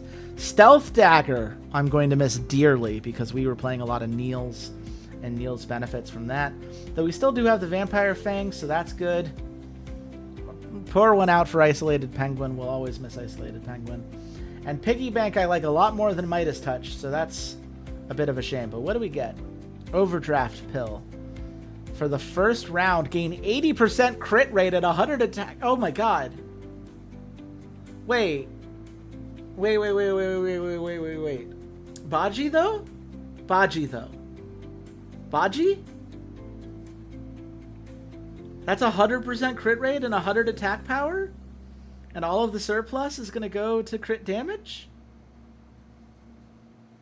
Obscene. Absolutely obscene. I don't know how many characters use that, but fucking Baji does. Maybe you could, it would be interesting to put that on something like Zealot, right? Because theoretically, only the main Zealot gets that. Yeah, it probably isn't as good on Zealot as I want it to be. Okay. When crit hitting with Mask of Fury, increase 15% crit damage. Okay. I get it. We're playing a crit meta. I get it. I hear you. Another crit rate bonus can only be the first effect. Upon activating all remaining equipment, it upgrades to the golden chicken rib. I don't know if chicken rib is the term I would use to describe this particular slab of meat, but you know. I do like the idea of like you pay for it early, but once you get everything, you get more on the back end. That's interesting, at least. Given that the game is going to be faster, though, I'm not sure how much that's going to help. It really depends on how many cheap items you're willing to get to. Sledgehammer. Gain additional 1 max HP attack power? Okay. I like that for some of the tanks we play. That's going to be really good on a fucking Frank. Holy shit, is that good for Frank. Which is good, because we're losing taunt textbook, so we need something for Frank. Wraith Hand. When an attack hits, steal 3 armor. Okay, that's fine. I don't know. I'm not super huge. Fake Antiquity. Max HP is below 50%. You no longer provide the attack power. What? So I get the idea, right? It's like a boost of 120 attack power is a lot. But like, you lose it if you're below half health? That can't be worth it. You're trusting so much that you don't get attacked, especially because it's for magic users. I guess the idea is if you had something like a stealth dagger, you could reduce the presence and they're just not getting hit, so who cares? But like, the worst bloodthirst? Yeah. You're not wrong. Secondary reaction reactor. A reaction reactor? Okay.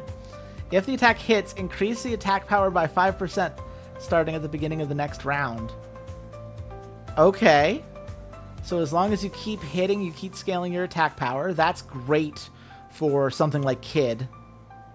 Or something like Kamitachi, actually. Okay. Got it. Additional gold for kills and assists. That's fine. I mean, it's cheap, so I'm not mad at it. At the end of the round, each round restore 60, and then each round of fights restore 120. So it's really good for healing? I don't know how many magic users I want for that.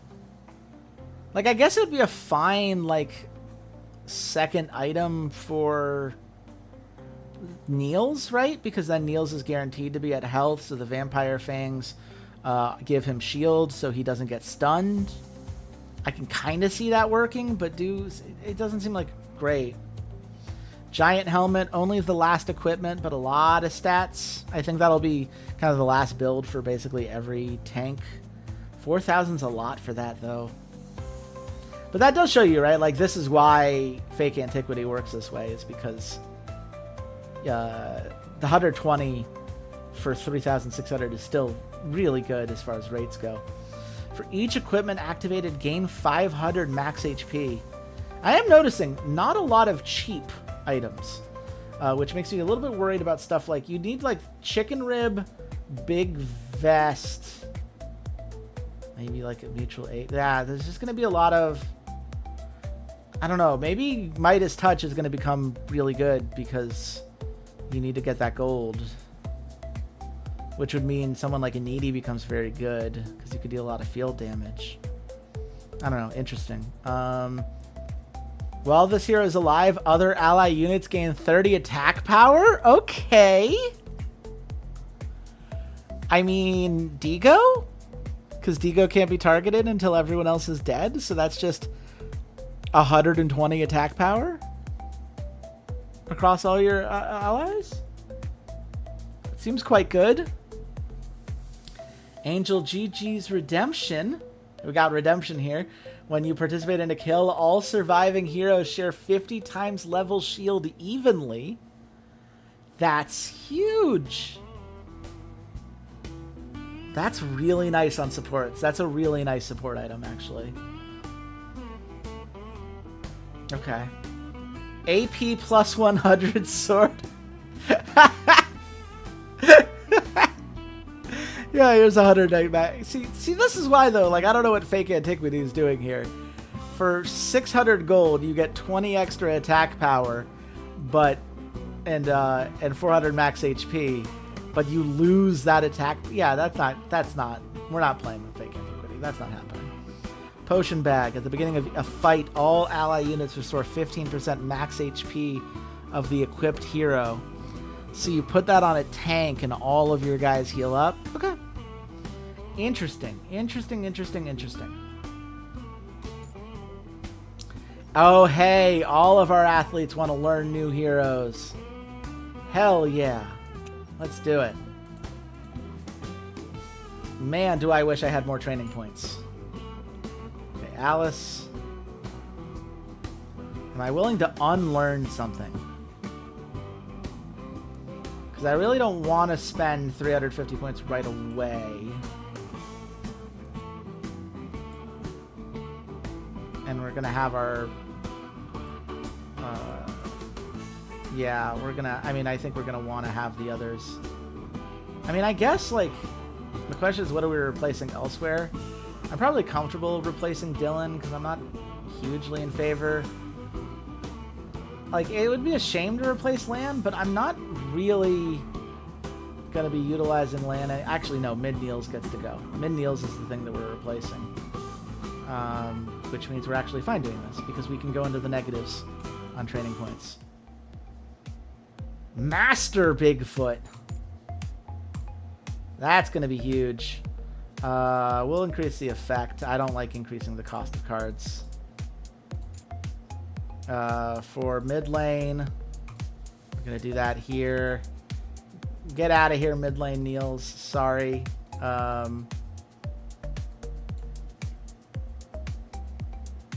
Mid lane Niels is just too squishy. Like, Lady Deadfire has enough utility to protect herself. Niels really doesn't. And then we're going to have Lady Deadfire in bot lane. Go well into debt here on training points. Only intermediate. Boo. No, we're not listing anybody. Alice, it would be totally unfair. Contributions are substantial. Thought they would get trust by other teams, but they went to qualification. Yeah, we're not getting rid of her. Millennia, no way. Or strategic. I would be open if anyone has a good emo jungler gamer tag. Millennia, I'm okay with, but I would be very happy to replace. If anyone here in chat has a good name to replace it, I'm very down. Is this person my classmate? Yeah, maybe. Keep up the good work. You're goddamn right. I mean, Shay's not going anywhere, obviously. Better than my younger cousin. That's true. Unfortunately, Jedi, it has to be under 9 characters. So I could do, like, Nightmare, but that seems less fun. But yeah, I mean, Shaybomb, so good. It's done so much work for us. Danny, I mean, an incredible performance from her. Like, Danny's not going anywhere. And Trixie, you know, I think Trixie has put herself in a position, you know, she's earned it. Again, another person I'd change the name for if we found a good one. I think Alice, Shaybomb, and Danny are not changing, but the other two I'm open to. But we are going next because I want to get... Okay, so I don't know if anyone in this chat has played the game here, right?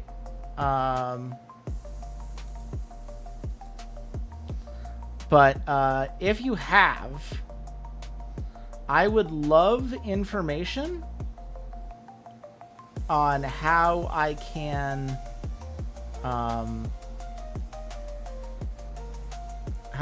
like utilize like youth athletes, right? I don't know how like Youth Academy works. I know I can do one, but I don't know like how to send players there. I will say it is a little annoying that Vincent K would be strictly better than Danny. I don't need to do that though. Like I'm not looking to replace anybody, so I'm really just looking to get some people that I can get for cheap, because I can use them as training bots to boost everyone else up.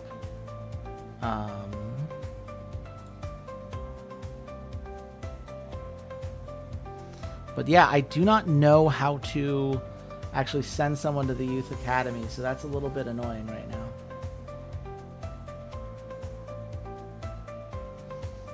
Either way, I think we take the 2 cheapest people because we didn't get any goth girls in free agency. We're not looking to replace anybody on the team. I'm just looking for people to be training partner people. So I'm just going to send the 2 cheapest. We don't need 2 bot laners though. So we'll sign... Who do I like a little bit more?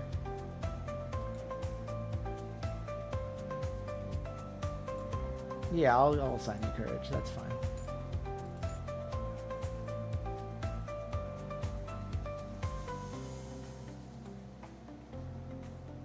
Oh my god. Okay, well, this is insane. These are the ones from, like, asking for transfers from... Yeah, we're not... I mean, we're not listing anybody, so... We're not really... Don't really care about that. Yep. Okay, cool. We got our bots Starfish sale campaign. Oh my god, we can get Starfish on sale? Wow. Okay. We're not spending any more money.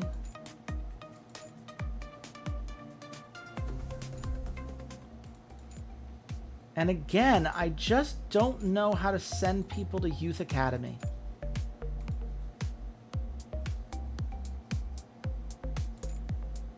So I'll have to ask some people.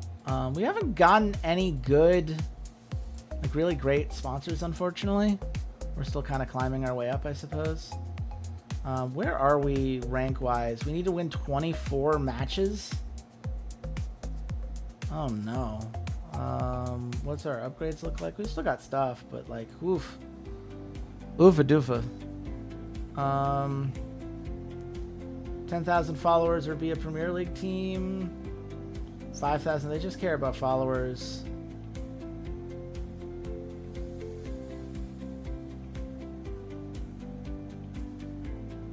Six kills in a single game. Yeah, let's go for Owl's Glasses. I'm happy to work with you, Owl Glasses. You're professionals. There we go. Got the achievement. Okay, Danny. Yeah? What about your last performance? Have some thoughts on the item build? Sure. Get this item first. Okay. 3 equipments in a single game. If the games are going long, we'll want that. And there are certainly items that want the game to go long. I just don't know that those are where we're at. Yeah, well, this is what we expected, right? We are going to be the worst team statistically. Oh my god, what the hell happened in the offseason? They must have made some moves. They must have made some money moves. Top lane going from B to A- is crazy. And their bot lane was a C+, going all the way to a B. There's no way they didn't sign somebody. Yeah, here even we are just behind. Everyone is B's. Starfish Canned at least is C+ somewhere, but yeah, we get into some A's. New human, all A-. Woof. Man. It's new region, new level of competition. We knew it would be tough. 100% dragon for the month? It's tough. Yeah, I mean, this I think is good. Win before round 50? I think we want to get this medal. The one from our sponsor is the call. You get that. Study for matches. Actually, I'd like Hero Mastery. Actually, wait. Oh, well, okay. Well, too late now, but... who do we want to scrim against? Oh, we can't. That would be a problem, wouldn't it? So we're doing Sword and Stone. What do we want to train? We'll train up Mickey. We'll train up Lubos. We'll train up Gillis. Train up Bloody Deadfire. We'll trade up a Lemmy. Okay. Let's do some gotcha-ing.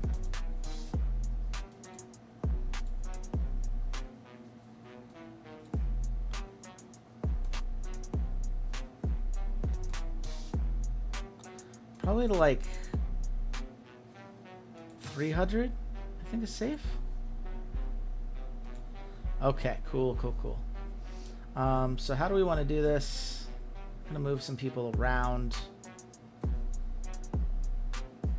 I think probably want to do it something like this. Careful guidance for some defense and reflexes seems good. I think preparation into training partner is quite good. I think we can do training partner, and then I will give you can have a learning summary. That's fine. Now, what do we have here? Actually, no, we do that learning summary, obviously. Otherwise, Danny still needs to do damage in team fights. Shaybum needs to do damage in team fights. Go here. We don't have any red solo skills, huh? Okay, unfortunate. I do think we can go like this. Maybe meditation here. Millennia, I'd like some coordination. Let's see. I need to reorganize this ever so slightly. Get those other two training partners back in there. Because that way we can get watch replays, which means we can actually do it here is probably a little better. Danny will give you address weakness. Yeah, sure. Farming strategy. We don't want a green move, so skill cast.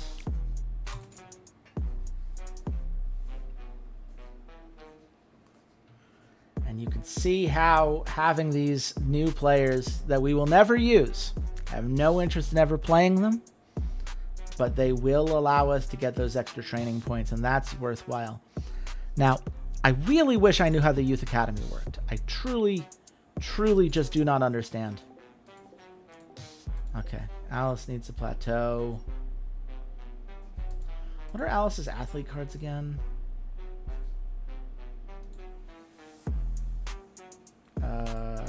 Oh, here we go. Teleporting for support, action.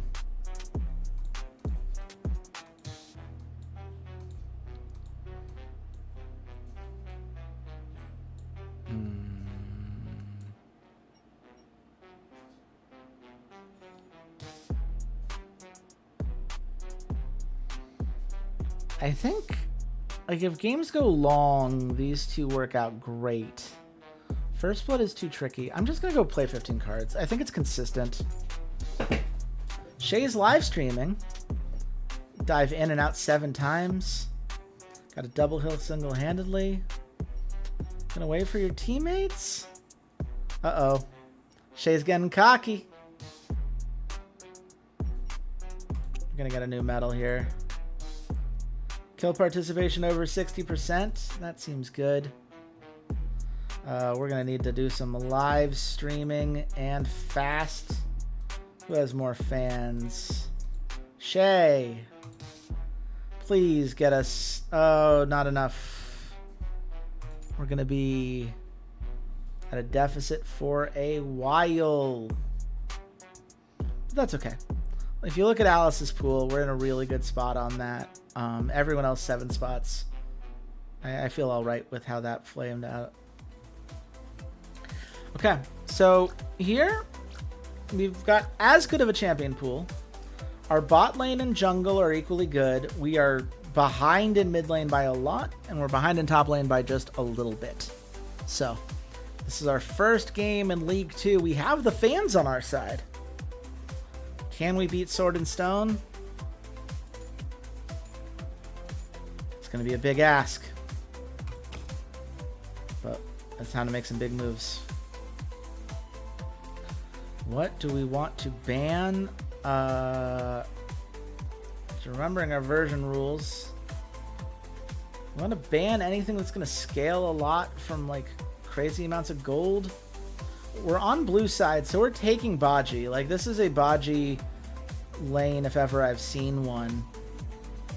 Which means I would rather, like, let's take out Lubos. Lubos is just really annoying.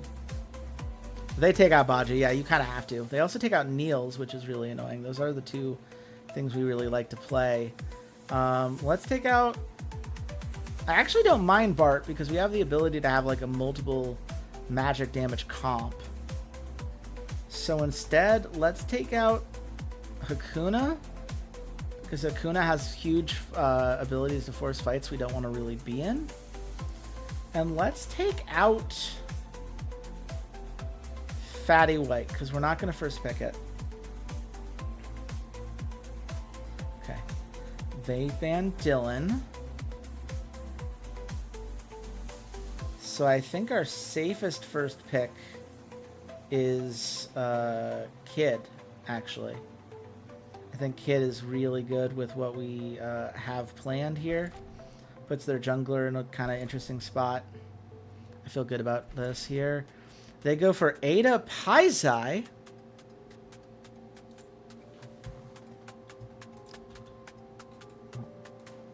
Which I think is fine, I guess. I'm not really... It's not the way I would go, but I'll just get rid of that spammer in chat. Like, we could draft bot lane here. Like, I think, like, you know, a Lemmy Peter is just a really safe, very secure bot lane. I like Peter into Ada.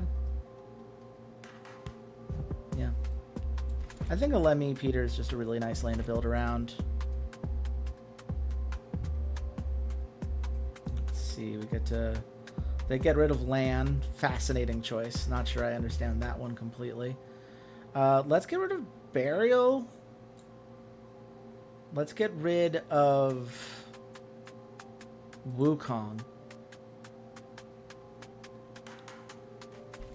They ban Zealot, which is a little annoying. But they take Aurelia, which means we get to have Justice into Aurelia, which is fantastic. And then into Kamaitachi.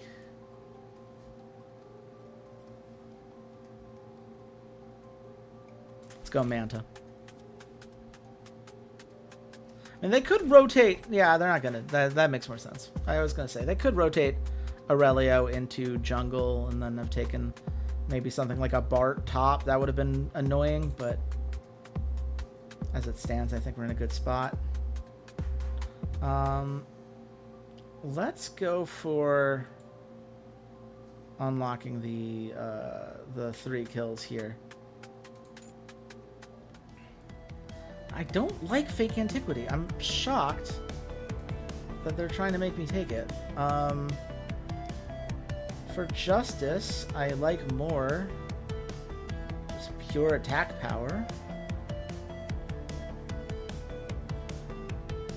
And I guess I can go for this last. I don't mind that. Yep, that's huge for crit. The Mask of Fury for crit. Do I like Mask of Fury more than the AP plus 100?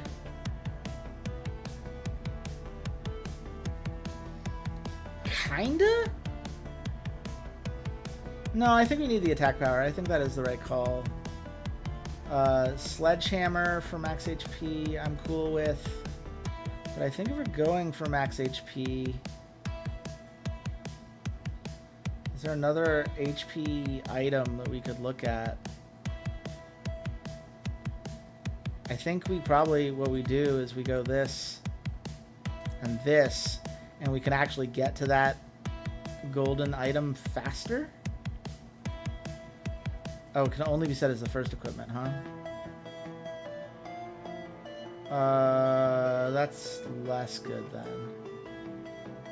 I guess in that case we can stick to the giant helmet. Increased crit rate seems very good. Stealing armor is very good.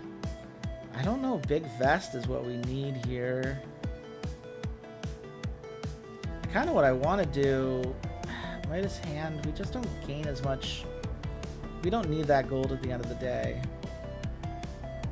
But I think I care a lot more about, like, is armor the thing I need on a Lemmy? I don't think so. Just gonna go for attack power. And then for Peter, yeah, I have no problem with armor max HP on a Peter. I think potion bag I would take before Wraith Hand. But I also, you know, assuming we're back to supports aren't getting max HP, I kind of like, getting shield down. And that should be pretty cheap. So we'll look and see here. It looks like our opponents definitely have gone a little bit more expensive. Well, no, I mean, Kid has the most expensive build path of anybody. But we'll see. We'll see. We're limit testing. We're limit testing. We're not going to have any fights until round 40, which is wild. Any objective fights, I should say. It's kind of wild there.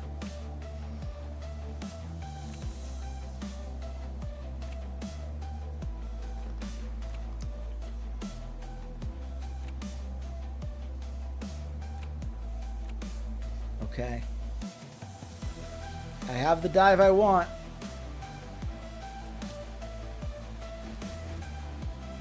I missed.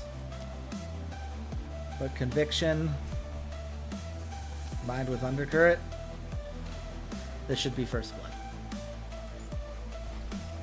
I've done my maths properly, or we miss.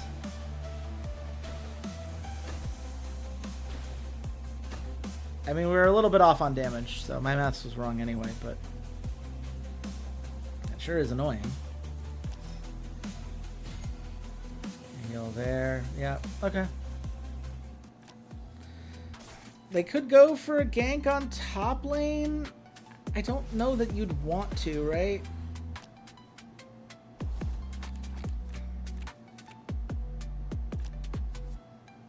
I can't imagine they're ganking mid lane. Okay. They are trying to kill Kid here.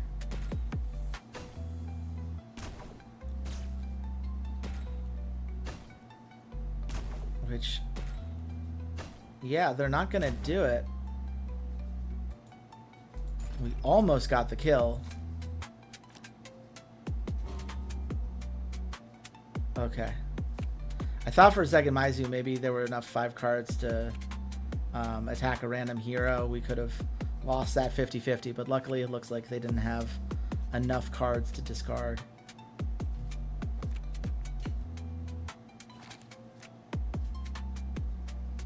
So what are we doing here? I think Danny, hot hands, adrenaline, wave assault.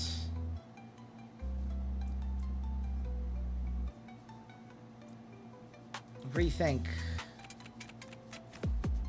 How did adrenaline already get... Yeah, see, it shuffles back. Does Rethink say shuffle your draw pile? Oh, it does. Okay, that's okay. That's what I've been doing. So, Rethink is not as good as I thought it was, but that's okay. We're going to get a lot of scaling in here. That's 3 different hot hands we've played in one turn, which I really like. We're not going to draw into Adrenaline again, so I just need to make sure that I'm not quick recalling or rethinking for a little bit. Which is okay by me.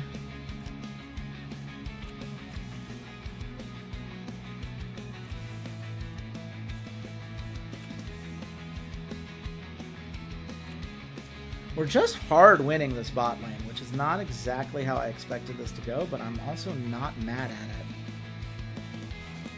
Once those crit items start coming in, we're going to be in a really good spot. I'm really looking forward to that.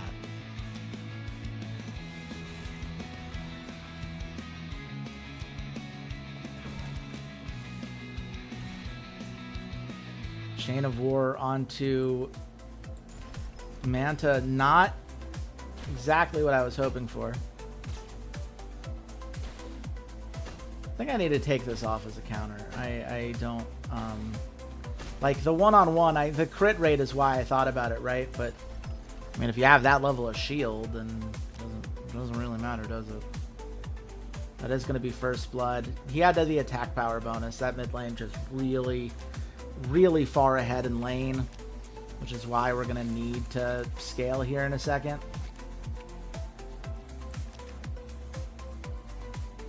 Teleport for support, but like where would we go? There's no fight here because Kamitachi's there.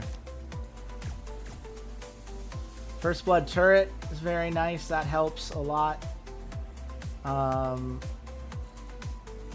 Is there anyone who really needs some gold here? Yeah, let's get Manta. Well, Manta's dead. So let's get a Lemmy some gold here. That's going to give us the first crit bonus. I'm okay with that. Yeah, Manta now has the crit bonus. That should be very helpful for us.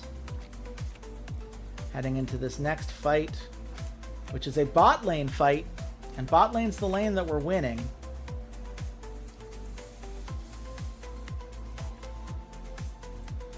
Oof. Can I 1v1 that right now? I do have a huge amount of crit on round 1.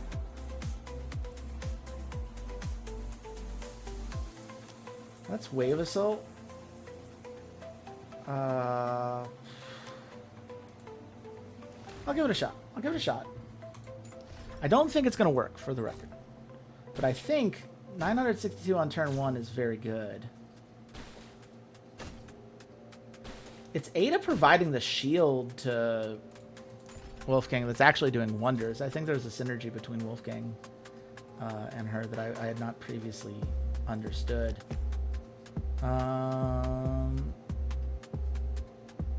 We are relatively low, actually, in health onto a Lemmy, which I'm only kind of realizing now. We didn't have any way to fix that, mind you, but...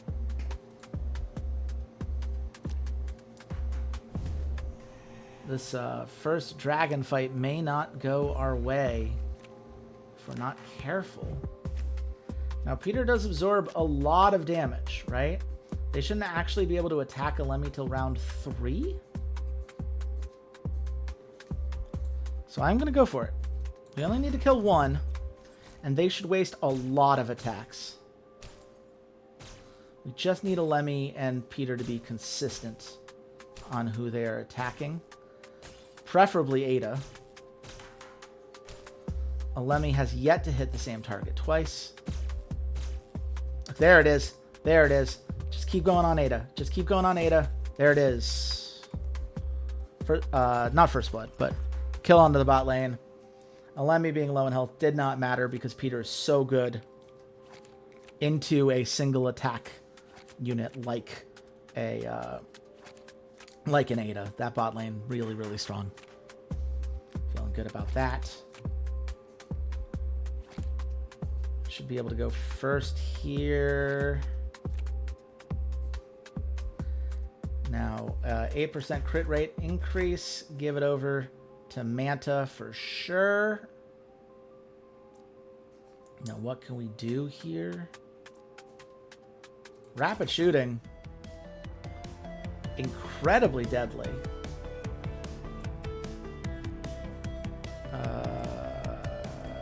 Plan B?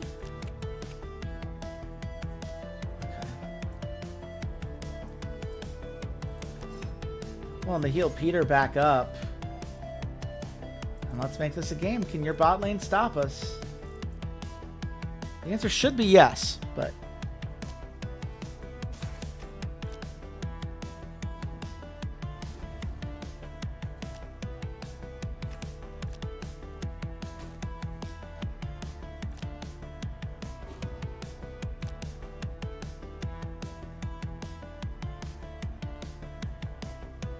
Yep.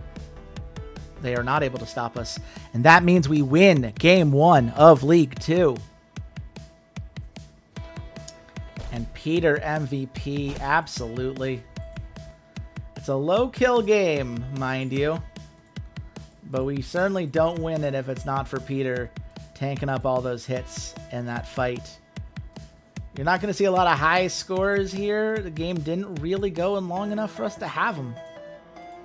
Certainly did not get to 3 items. God, could you imagine if that was the medal we'd selected? That's the key. I just don't think we're going to get a lot of games that go that late, which is why I'm not convinced by that 4,000 gold item.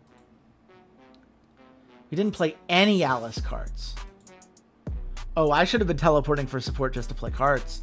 Shoot. Oops. Oops.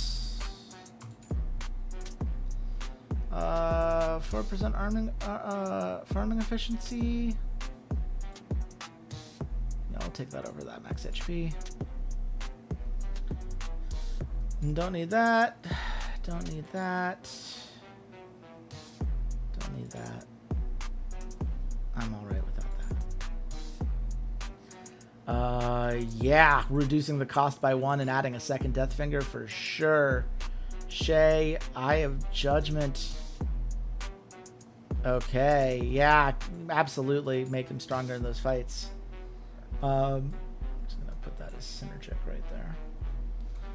Gonna remove that. I don't believe it anymore. Okay. Yeah, I don't need any of those cards. God, I really just wanted like a tactical redeployment so bad. It'd be so nice. That's okay. We're 1-0. Cyberdog loses their first game to Arrow of Knee. Unfortunate, but what are you going to do? We're not going to have any of the players of the week this week, that's for sure. This guy, these muscles just bursting at the seams. Very funny. Okay. Starfish Canned are ranked as the second worst team. 1 in golden kills, lost the scrim, but that's fine with me. Shay, look at that stat boost. Let's get in the additional strategy point. Mana's good. Sure. Wow, Alice getting a bunch of mastery points here. Trixie, we'd rather have the max HP when Lady Deadfire is in support. Yeah, let's increase damage. Aurelio, yep. Alemi, great job. Okay, how do I want to do this? Well, for sure we're doing that. No doubt on that.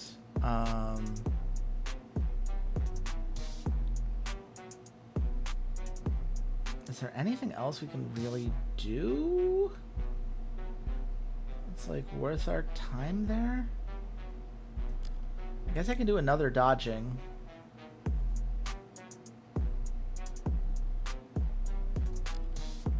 Turn that into a damaging in team fight. Move this around for a learning summary, which should help him out a little more. And then, yeah, I guess just the basic training. Like, there's no benefit to having anything better, so.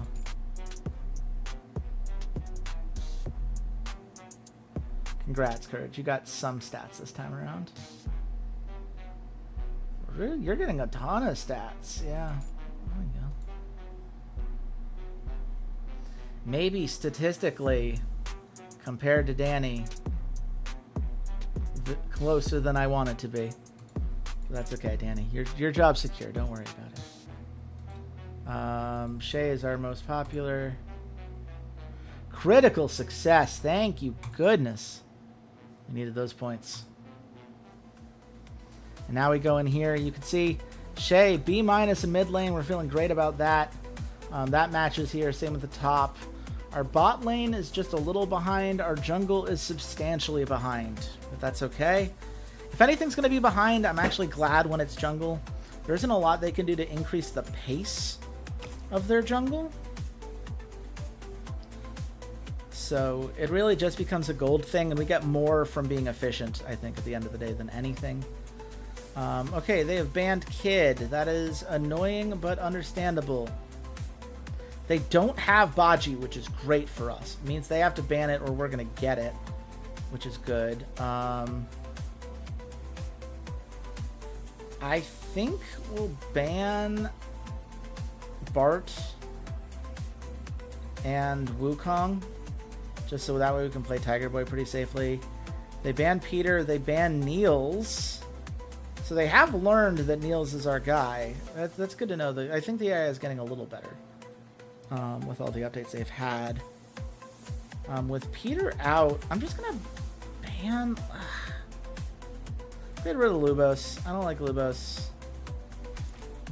They go Burial, which means I actually really like Haas here. And let's see. I like Haas, by the way, because Haas can steal shields, which means Burial doesn't have nearly as good of a time as he'd like to. I also like Lady Deadfire. We can flex this to support, depending on what they pick. They're going for Bigfoot. They're going for Omaha, which is funny. I like Hakuna into both of those things. So let's do that. I'm going to ban Justice. I don't want to deal with it. And a champion level crank, I just feel like probably not what we need to be doing. They are disrecommending Baji with Omaha. I don't actually think that's true. I think I may have overreacted. They take Tiger Boy. It's fine by me. Pinangju, I think I'd rather have the damage in bot lane. Well, the thing is, if I keep it there, then I can take Fatty White. Fatty White absorbs a lot of Omaha, which is very good. But if I go here, then I can keep Frank.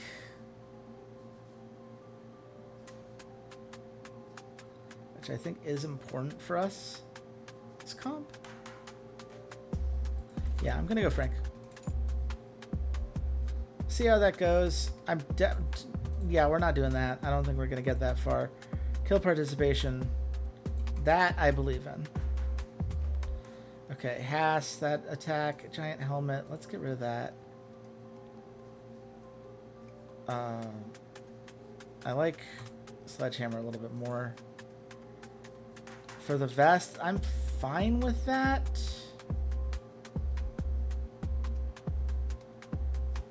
I don't know that Mask of Fury is what we want in that regard. I think this is one. If we're going to do it, we'll go for the chicken rib. Let's just try it. Max HP, Midas Hand. Yeah, that's fine with me. What in the world? Excuse me?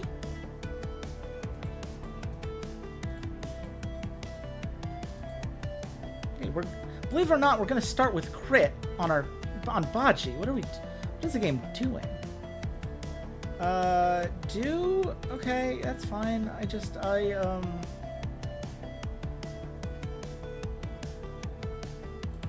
let's go like that. Maybe do last.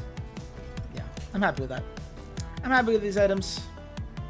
Happy with this build.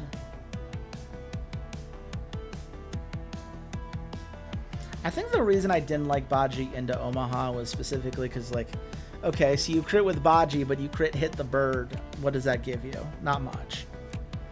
I don't think that's inherently wrong. I just think in this meta specifically, with the items that we have available, I think Baji can be very silly. So this time I'm going to remember that we need to play cards like teleporting for support, even if it's not ultimately what we want to do. Though in this case, I think it probably is. Well, okay. Burial with the double trouble is annoying to be sure. Okay. So far, we've done a decent job absorbing the damage. We just need to keep making a miss. Hope they do not target Baji too much. Yep, okay. We survive. We survive. No, we don't. Precision poke. Damn it. Okay. Well, that's unfortunate.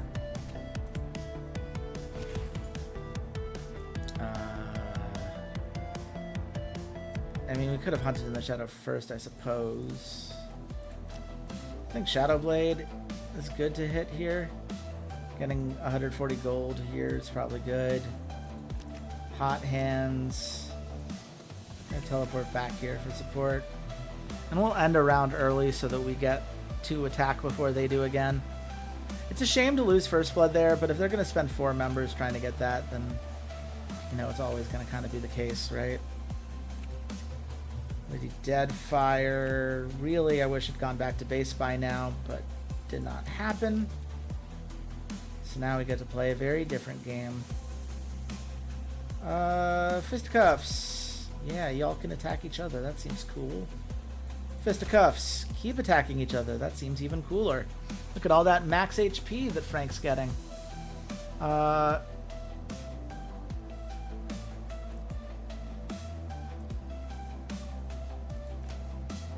Flame Embrace. Okay. Is a Surprise Assault worth it? I don't think it is. Like, what are we stealing? Not much.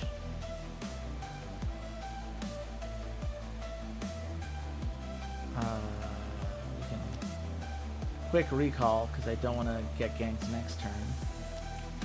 There we go. Let's Hot Hands Baji because we could use the farming efficiency. And then let's probe attack here. Just because I would like to force Omaha out of lane. We're not going to get to, but we can at least make it a lot more annoying for them to tower dive, you know? Rapid cooling. They're going to be saving something from their hand. Double trouble back on a burial twice? They do know that that doesn't stack, right? It's not like he gets a double stun now. Okay, Hakuna gets first item. Let's see what's the gold looking like. It is about as close as we can get. We have made up for losing that first kill just from getting pressure elsewhere on the map, but we have yet to take a tower. We should be very careful here. And again, they're just going to keep targeting Burial, despite the fact that Burial already has it, which I suppose I shouldn't argue against, but does not seem like what you would want to do. 4v4 isn't worth it. 1v2 certainly isn't worth it.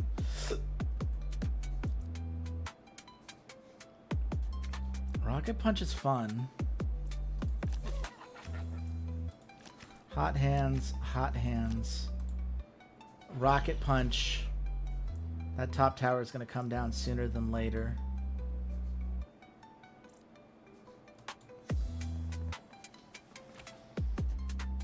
Just need to push in Tiger Boy a little bit here, Frank. Opposite directions. That's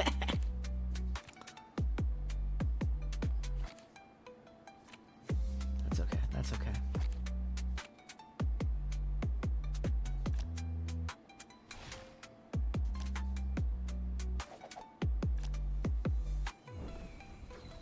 Okay, they're going for another dive bot lane. This is not likely to go well. Baji, if you can keep up. Oh my god. You missed on a 137 crit chance.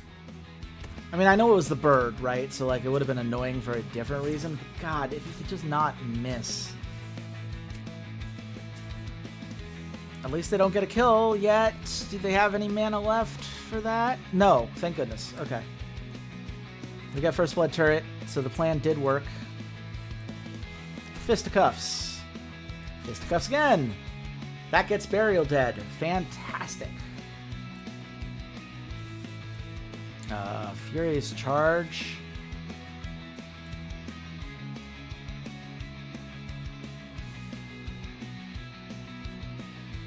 Okay, what can I do with that?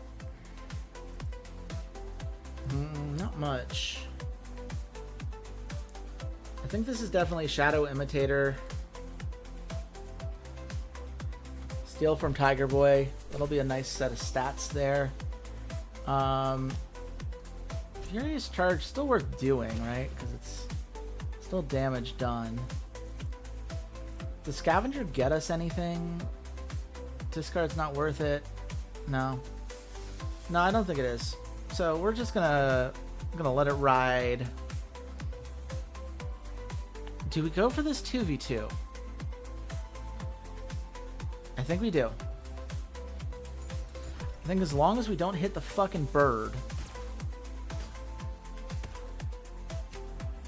That crit damage, I'm surprised, was only what it was. Baji is getting the crits, but just not as much. There it is. Lady Deadfire damage. You know, I was looking at the wrong character to deal damage in that fight. Lady Deadfire does add a lot of kill pressure. That's why I like both of them together. I think there's a lot of kill pressure in that lane that can be very good to utilize. But yeah, Baji definitely needs a second item with damage. So I was absolutely wrong. The sword should have been before the Mask of Fury. That was a mistake on my part. I mean, I'm still doing that, right? Like, I'm still buffing up the crit. Shadow Blade, because I sure would like to get some more gold. Okay. Feeling pretty good so far here.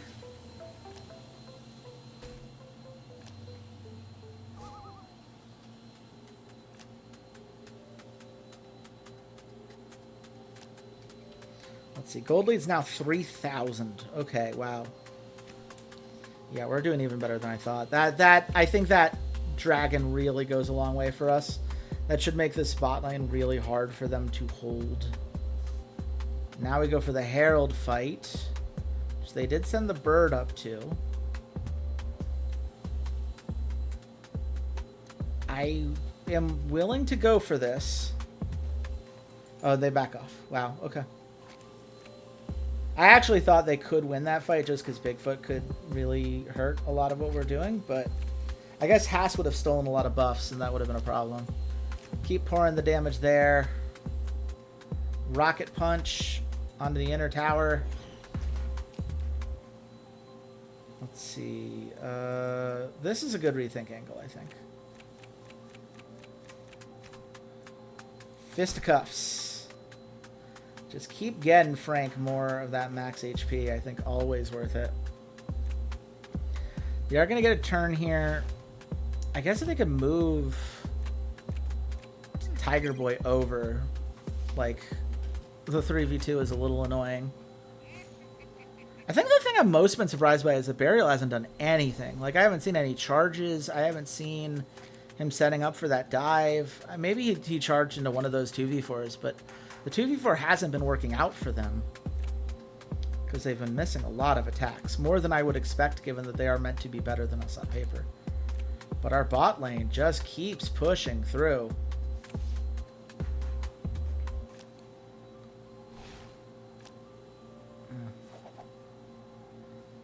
Yeah, are they going for an attack here? There it is. Okay. So that's smart. I don't know if that's gonna... I don't know if we can survive this. Burial, I think it's a little bit too much damage. Yeah, you can see Baji already over 100% crit rate by nature. Crit damage is crazy, but... doesn't matter if you're dead. Life's great lessons, I think. Let's see here. Yeah, we just really need to get to that attack power. Nope. Lost that. Yep. Yep, they got the bot lane. It's okay. It's okay. Painful pleasure. Let's just get that going. A lot of opportunities here. Plan B.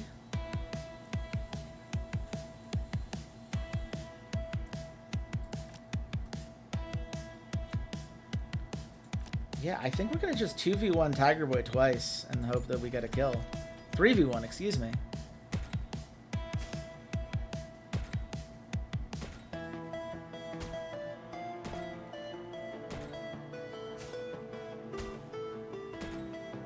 Like, that was annoying, don't get me wrong. But we get to do that again. Right? No, wait, what? Oh, because it's not the only initiate card in hand. Because this is in hand. Oh, that's really annoying. Okay, well, I mean... whatever. Oh, so close, too. Okay. That's a shame, but he had good targeting on that. I can't be mad. I mean, I can be mad. It's just not going to be helpful to be mad. Look at that, 12,000 max HP, 13,000 max HP for my boy Frank. I just don't know how the opponent's ever meant to kill him.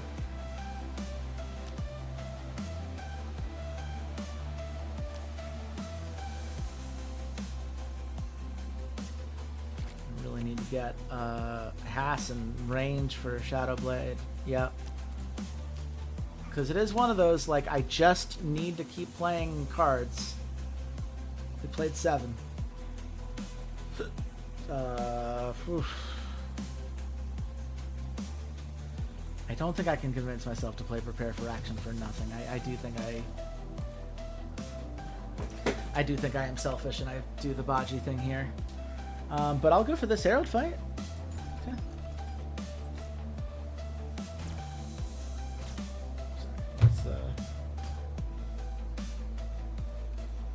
We need to get a kill going and we'll get some shields for Baji. Okay, we are targeting Bigfoot with that.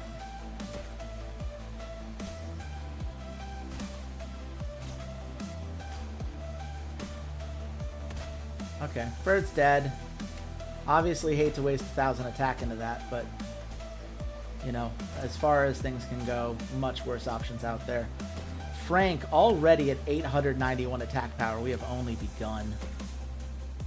Frank is going to do such an absurd amount of power in this fight. Absurd amount of damage, I should say. Just a real crazy, crazy circumstance. Okay, there we go. She didn't is considered part of that? Okay. Clearly wasn't part of the damage. Okay. That's fine. Sure would like that shield though. So if if we could be part of it next time. There we go. Where's the shield? What?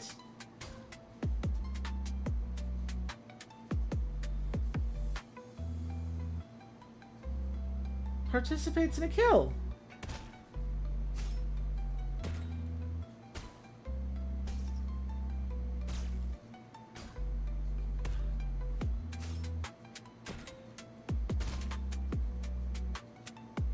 Well, we got 4 kills anyway. Didn't matter. This fight's very clearly on our side. That item description does not do what I think it did. Maybe it was healing rather than shielding?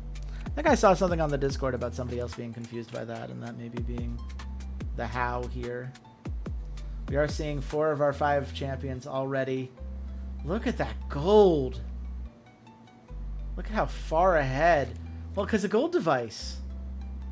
Wow, okay, yeah. Lot of stacks of gold device going around right now. Okay, into the breach. They're all going after Frank. Can they do 9,000 damage when it's all 5 of them? Probably. Yeah, probably.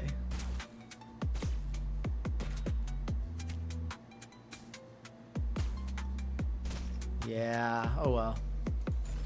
It was nice while it lasted, but that does mean Bigfoot suddenly getting a lot of gold. A lot of gold for old Bigfoot.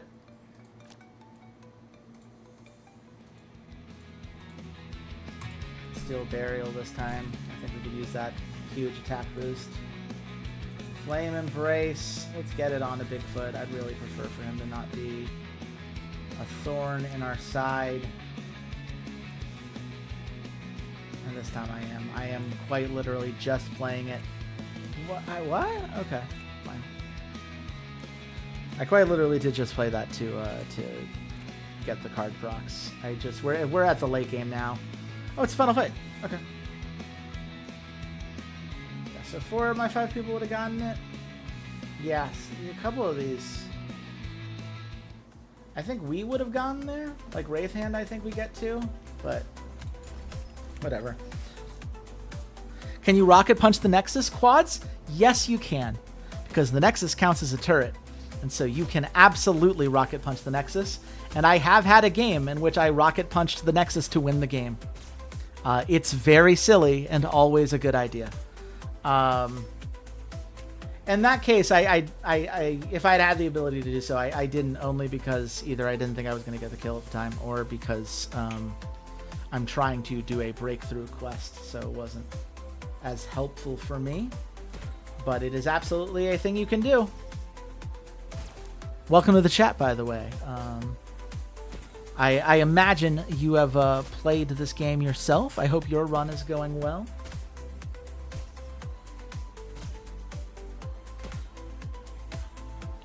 Let's see, what are we looking at here? You're enjoying it? Yeah, it's a fun game. It's this kind of niche that's been waiting for a game for a while.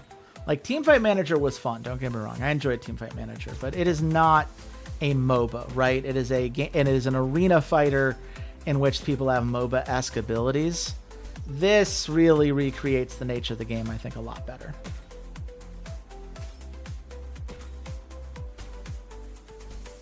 But yeah, this hell journey, man, it's stressful. I never feel good about it. I never feel safe about it. I really want to, keep getting some more wins under my belt so I can try to get my champion pools expanded, keep up with what my opponents are doing. Luckily in this game, that Baji scaled. We have the item right now, Quads, where you get 80% crit rate and 100 attack power on turn 1. So Baji does an insane amount of damage on turn 1 and then continues to do a lot of damage after that. And that's the GG. Yeah, it's awesome. Yeah, it's a fun combo. Yeah, I think that's one of the new items. I think I got a lot of the new items, actually, when the version changed, which is nice. Because I definitely wanted to play around with some. There are a couple that, like, the helmet I don't love as much. It's like you get a lot of stats and a bunch of different things, but it has to be your last item, and it costs 4,000 gold. I tend to win games before then, so it's not always worthwhile. But I think most of them are very good. Danny, yep, well-deserved MVP. The triple kill at the end of the game there. Very impressive. I honestly wasn't expecting it just because we had those 2 deaths elsewhere, but I'm glad the game recognized the performance. Shay, I mean, the Frank continues to be such a cornerstone of this team. The amount of health we had at the end there is just absurd. You needed all 5 of their players to take him out once. Just really well done by Shay. Akuna, obviously very strong. I think our build path there was worth it. And Haas, I like Haas into anything with shields. I think it kept Burial down a little bit. I'm not sure how good it was into Bigfoot specifically. I think the AI may have gotten a little bit better because it seems to not be just banning Bigfoot for the sake of banning Bigfoot, which is an improvement for sure. Look at that damage. That has to be it, right? Because, like, from a gold perspective even, you could have easily said 416 Shea Bomb. But that damage. Whoo! Sorry, Starfish. You're stuck in the can for now. We had our objective here. 6 kills in a game we're still working on. We have 2 games left to do it. Don't want anything from here. No, not for support. 6 attack power. Yeah, just because we're not always getting first blood, I'll take the 6 attack power for the consistency. Nothing there. No. We're not getting first blood there enough. Draw an additional card whether hitting or not. Hell yeah. Barbarian Runes is very good. We just haven't had... We haven't had the ability to play Paisai a lot. Just because there's other things we'd rather do. But Trixie has the routine trait where a bunch of my characters still get XP even if I'm not playing as them, which is fantastic. I'll take the additional hail, actually, because I like using it to push towers. Wait, reduces by 1 or increases by 2? I don't understand that.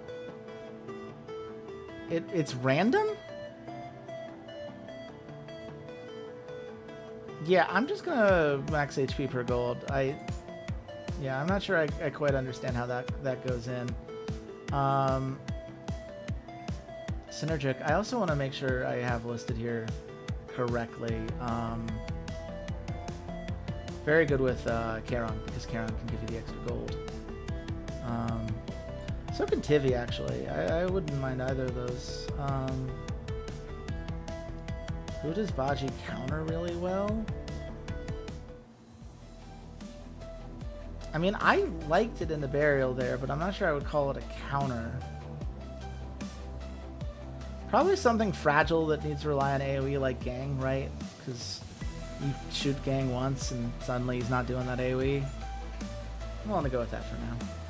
None of these cards are worth it. On the bus back to the club. What's up, Danny? Oh, they're thrilled. We love to see that. Why so happy about... I mean, weird question, but... Mocking us before the game. Absolutely. I will always praise you for getting back at shit talkers. 10 kills in team fights. Yeah, we do that regularly. I like that a lot, actually. And look at that! 5 for 5 players of the week. Incredible performance from this team. Going from 0 in week 1 to all in week 2 is you love to see it. Danny getting that first rank of famous here. Now, the Knights of the Pink Pigs were the lowest rated team in the preview of the season. They are the 3rd lowest when you look at actual score, which is kind of interesting. I'm seeing Wukong and Tiger Boy, which is fascinating. Usually you play Wukong to counter Tiger Boy, but whatever.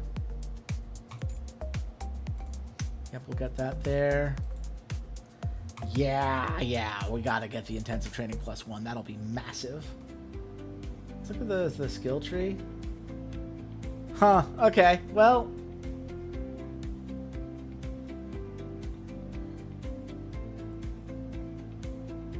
I do find it funny that these go into Chinese. I mean, I can guess from the image, right? Like, I got 2 more enhancements coming up. Got a couple more things going. Just quite weird. What are we looking at from a rank perspective? We've won 20. We need to win 24 matches, and we're 75% of the way there, which means we need 6 more. Never even knew that button existed. Yeah. The skill tree actually was just added, I believe. I think you didn't know it was there because it wasn't there until a couple days ago. That was added in a patch. Okay, so we actually have the ability to. I can't believe we had a free option for a scrim last time, and now they're charging us. That's just rude. Especially Cyberdog, you were willing to pay us last season. Like, you're not better than us. We beat you in finals. I mean, it's kind of funny to scrim the Knights of the Pink Pigs during the week in which we are playing the Knights of the Pink Pigs, so I think we're going to do it. It's 90 training points, which is a damn shame, but given this game allows you to go into negatives, I don't really care. I think the points are worth it. Let's train Frank top, Lubos jungle. I like Gillis here for mid lane. I like Baji for sure in this meta. In this economy? Absolutely Baji. And Charon's cool. I'm happy to do that. We're still looking to break through here, so nothing has changed. Do need to be a little bit careful about coach points. We're lower than I would have liked.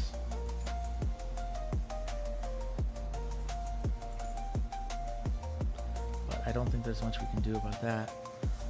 Live streaming. Yeah, I mean, we should always focus on one person, so. Thanks, 105 training points. I'll feel better about that.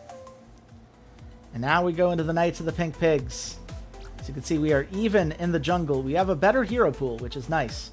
Slightly behind in top lane, slightly behind in mid lane, significantly behind in bot lane. We're going to want to make sure that our bot lane's in a good spot. Ooh, they have the ability. One of those abilities seems to affect their bot lane. Ally bot hero in this, yeah, 4% farming efficiency. And every time a jungle is participating in killing, they got offensive scaling for the bot lane. Yeah, okay. Got it. So we're going to ban Lubos. We can kind of force them onto the jungler we want them to play here.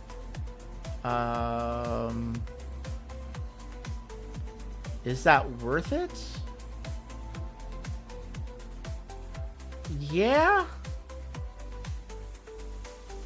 I think putting them on the Zhang Ji Qi is actually quite good. We're just going to first pick Zealot. Because they don't really have a good answer to that. They'll go Gang, that's fine.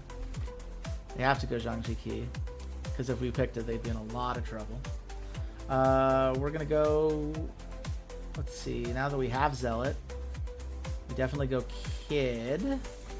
Kid's really strong into this, right? Because... Kid can absorb all 3 of the stacks from Zealot, which is quite nice. I also really like Baji. In this meta, I like Baji. Now, they do go Bart, which is a damn shame. The immune to crit damage is a problem, as is reflecting there. It's going to mean that Baji late in fights not really in a good spot. We're going to want to make sure we get a magic user as a result to try to avoid things getting pushed in, but we don't really have one of those other than Lady Deadfire. Lady Deadfire, I think, has got to be the support. Actually, what we probably do is we rotate Kid mid, or Kid top, put Lady Deadfire in mid, and then Charon, and then we have a much nicer go of it. So let's ban Tiger Boy and Fatty White, because we don't want either of those to go through. Dylan's exactly what we wanted him to do. There we go. So we've got some good synergies here. I'm not going to lie, like, Bart into Baji is very strong. You can make a very good argument that, like, forcing them under Zhang Ji is not worth it. Especially because we ended up not going Frank in order to deal with Bart. So I probably was incorrect on that. I like Zealot into Zhang Ji. I think that 3v1 is still worthwhile, so I'm not mad at that, but Bart does worry me. But that's Lady Deadfire does a lot of magic damage, and that's going to help a lot in those fights. Charon dealing the magic damage really helps. The ability to prevent one death is going to be very good. It does prolong Kid getting the boost, but Kid's going to be in here for the long haul anyway. This is a composition that's very synergistic with itself. Charon giving gold to Baji is very nice. I cannot wait till Acidia is added to the game. That's going to be so strong. I like what we're doing here. I think Bart is the only thing I'm worried about. And I'm willing to be wrong, you know? Yeah. Oh, I forgot to check items. That's on me. That's on me. What did I do wrong? I guess that's fine for Zealot. Oh, this is awful for... Oh, wait. Yeah, because this is mid Lady Deadfire. Oh, no. Oh, God. Okay. I got so excited, you know? I just got really excited about this. I was like, you know, I want to jump into game. Oof. Items could be a problem.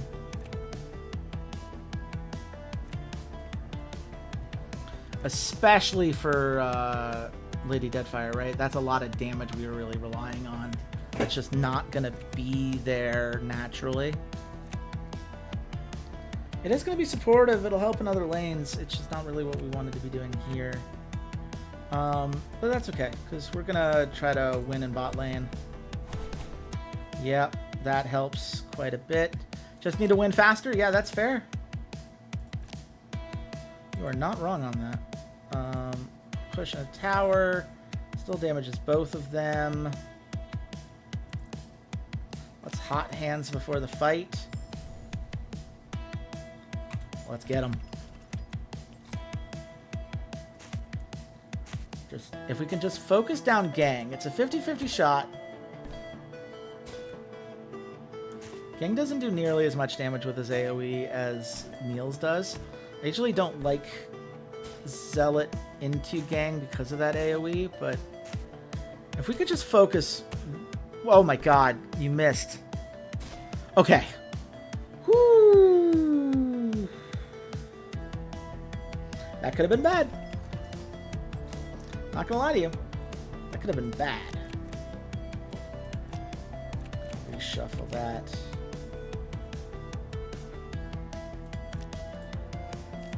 Oh my god, we missed. Okay, fine. Baji, just get out of there. Just get out of there, buddy. I'm not going to run the risk that Dylan has a poke card. I don't think Dylan would, but, you know.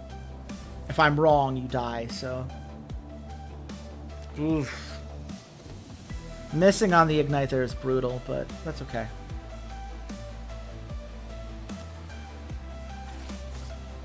You're getting Charon to a good spot.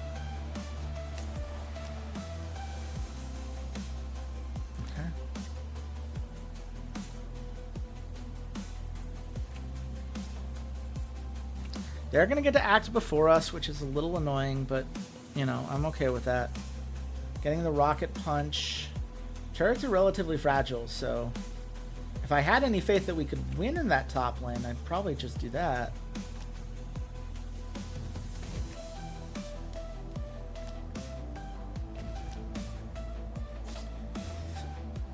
Oh boy. 2v3. Zhang Ji coming over. We just need to not die in round 2 here. If Baji can survive, now we're guaranteed his life. Because Charon will just block the kill. That's why we take Charon with Baji. What? Oh, because Baji acted... Okay. Really annoying order of operations there. And Gang, I think, is good into Charon because you don't need a ton of damage for that to be good for you. Assimilate there. Let's Flame Embrace. Let's teleport in for support. Let's see if we can kill Aurelio. Think we can? I think we can.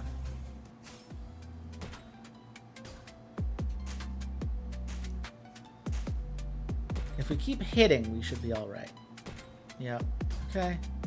Okay. Yep.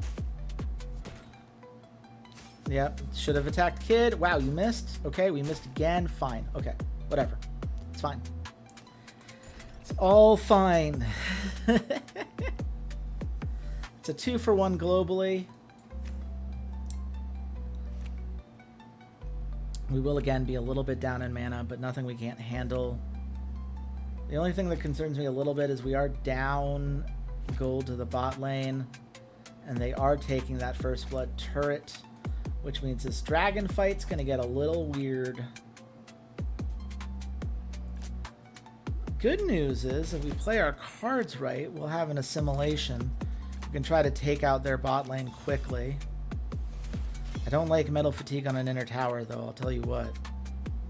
Because that's going to die real fast. Probe attack.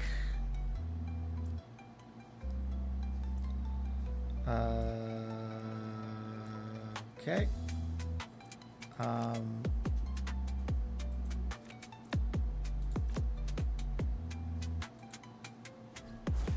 Okay. That's going to do it. This should be an easy set of kills. Just hit Dylan first, please. Thank you. Okay.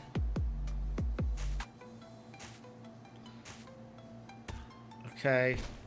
If we hadn't missed on all of those attacks, we would have been fine. We would have been fine. Bocce's so close to that item. I can't believe Charon's 3-1 right now. That's kind of insane. Who needs gold? Zella needs gold.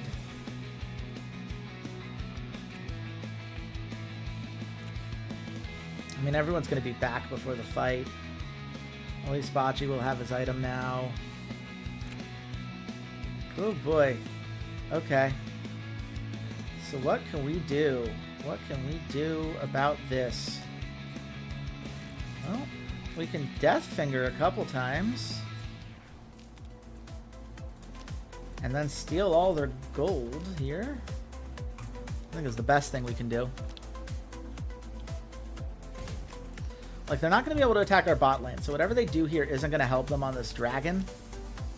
I think the damage amplification definitely will help on the dragon. Now, they probably will kill Lady Deadfire here, almost certainly. If Lady Deadfire can deal some good damage. That hit on the gang is not nothing. Does that wipe out his damage though? No, it does not. Okay. We should be all right here. This 2v2. We are down in gold, but Bocce with the first... There we go. Bocce finally got his first item. And the game's going to get more fun for us as a result. And Dylan still has the damage amplification, so... that is huge. They destroy another turret of ours. Do you have any turrets of theirs we can destroy? Not really. Crit rate for Bocce for sure. We could surprise assault.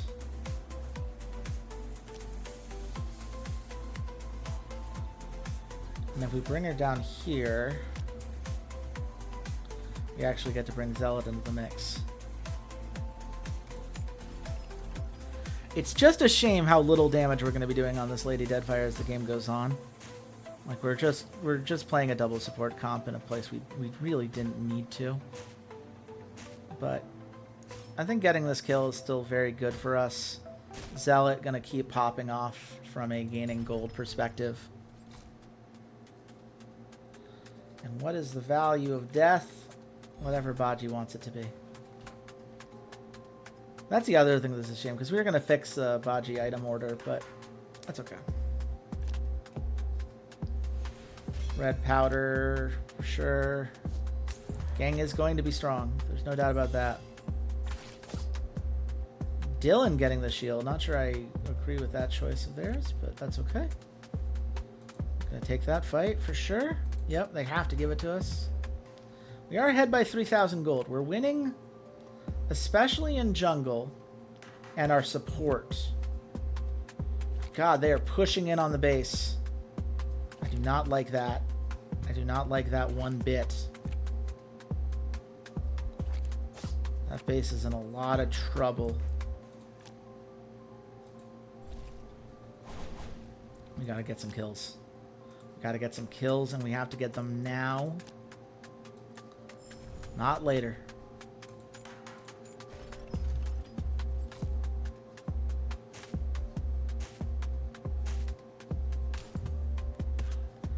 Okay.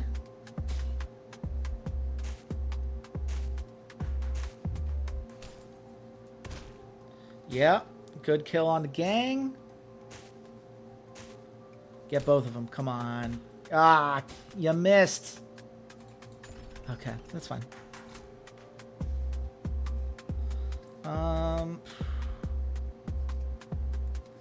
Is it a bounty? I mean, I really do need Baji to keep scaling, so I don't mind if we increase that to do it. Yep. Okay. Getting more attack power on the Zhangji Key is not ideal. That's also not ideal.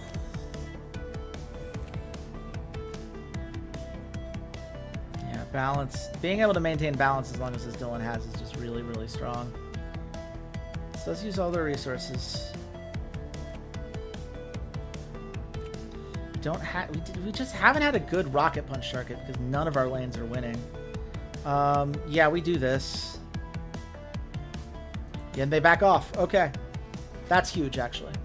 The fact that they think they lose that 3v3 is huge, because gang is the one thing we're actually afraid of.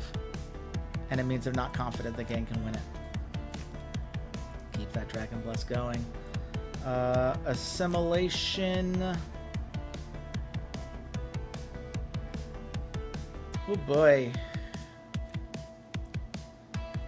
Who do we want to kill? I think we're going for Bart here. I don't know. This may be a mistake, but I think Bart getting the free push into our lane would also be a mistake. I would prefer if he could attack one of the Zealots so we get a free attack with Kid. We're certainly doing enough damage. I don't think Bart's surviving this. Reflect damage matters, though. If that was Baji hitting, we'd be in a lot of trouble. Getting the kill there ensures that it isn't. And some hot hand scaling is what we need.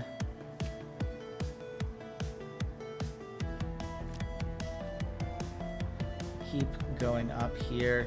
Zealot having that final item is huge. Baji's gonna have his final item. I would really prefer for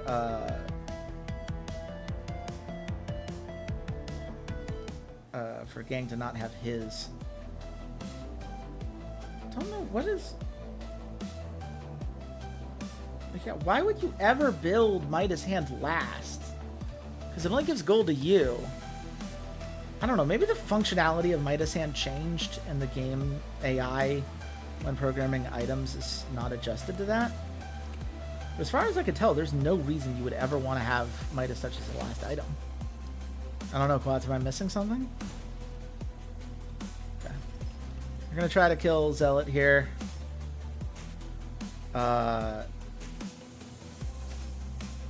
Better not miss if you're coming at the king, is all I'm saying. There's a lot of misses. Imagine spending 6 mana on that. You're still figuring out the game yourself? Yeah, that's fair. This is my first Hell difficulty run, so it's one of those, like, I feel like I understand the game. And then things happen. And then I'm less sure that I understand the game. Wow, okay, they are passing up the opportunity for the 5v5. Really good sign for me. We're going to put this on Zealot, actually.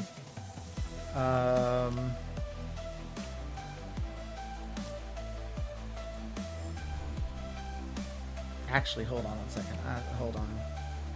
I really want to kill this bot lane. I guess our tower's back up. Our tower's back up. It's okay.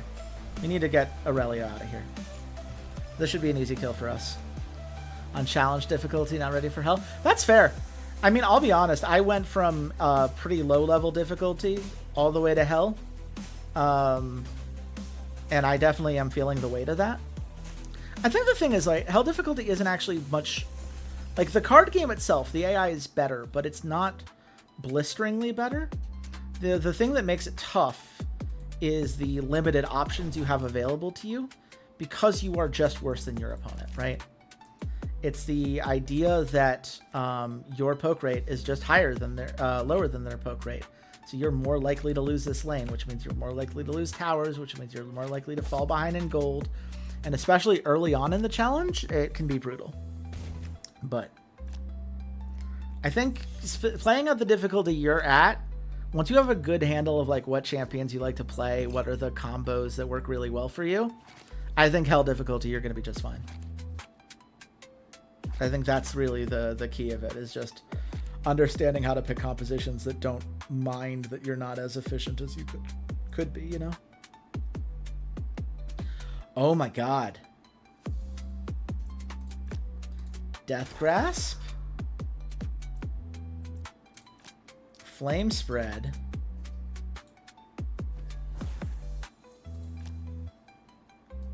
Engage. That's what I like to hear. Absolutely. Okay, a lot of healing coming in there at the start of that fight, but that's okay, because we dealt 2,500 damage in a single shot. Because Baji is a balanced character. Okay. I ain't mad at it. Now, obviously, it doesn't matter. They're about to go up to full health, but the key is that that's just more gold in our pocket. That's more items here, and as you can see, everyone on our side is at a full health. I still don't feel great about fake antiquity. I'd rather have like the just guaranteed 100, but like whatever. I don't think Charon has a very high presence, so that's fine. The double redemption isn't really what we're looking for, but if you compare that they're just 2 items down, certainly I feel a lot less bad about it. Gang is dangerous, but if we can kill Gang, game's over. The key here is we really need Baji to not hit Bart. That's where we run into trouble. Yeah, because he nullifies the crit, which, to be fair, nullifies the amount of damage Baji's taking back, but it's still too much damage for Baji to take back. We really want him on anything else. A miss there is brutal. This is not how we wanted this 5v5 to go. We're in trouble. We are in trouble. Oh my god, Baji! Baji missed 2 attacks, either one of which probably get us a kill. And now Zealot's super low because Bart's been doing all the reflect damage. It's now all Kid. Like, Kid is it. Kid is the start and end of our game plan. Yeah. I mean, it's a lot of health. It's not like Charon's low on health either. Okay, that's 1 dead. Okay, that's a problem. Okay. Kid gets Bart. Kid has a lot of health. Is doing a lot of damage. But Gang is putting out a lot of work. We really need For something to die quickly. Nah, that's it. That's game. We're going to lose. We're going to lose because Baji missed every single attack. If any of those hit. Either of those two. It's not a problem. That's tough. That's a tough pill to swallow because we were ahead by substantial gold at the end there. An uncharacteristic final fight there for Danny. I thought it was otherwise a very good game. Oof. That's a tough pill to swallow. We lose up 14 kills to 8. We lose while up nearly 10,000 gold. Over 10,000 gold. Because Baji couldn't hit the right target.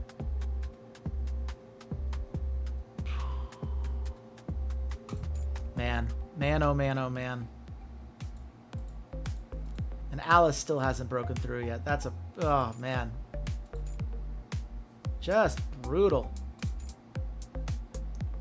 That's okay, you know? We're not here to have a perfect season. We're here to win enough games to get to the playoffs. But here, Charon, let's put down... We're at a... Oh, I do have it at a disadvantage. Wow, okay, just... Oof. Baji, obviously, I have at a disadvantage against Bart. Man. Certainly synergistic here. I imagine synergistic with Niels, too, for similar reasons. Oh. Yeah, I actually do want coach points, so I'm okay with that.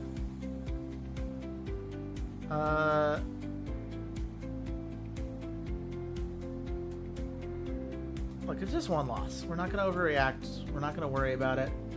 Bart was a huge problem. Trixie definitely needs more training.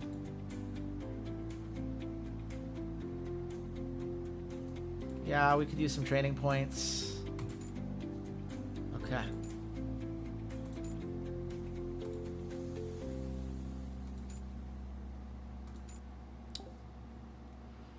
Yeah, you can go ahead, Shay. Do an interview. Stay humble.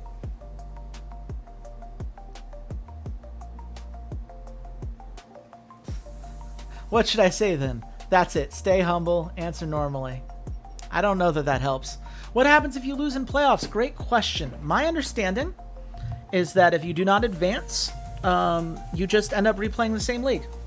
And that's true as long as you don't get relegated, right? You just can't be in the bottom 2 spots. If you do, you'll fall back to the league below. You'll have to battle your way back up again.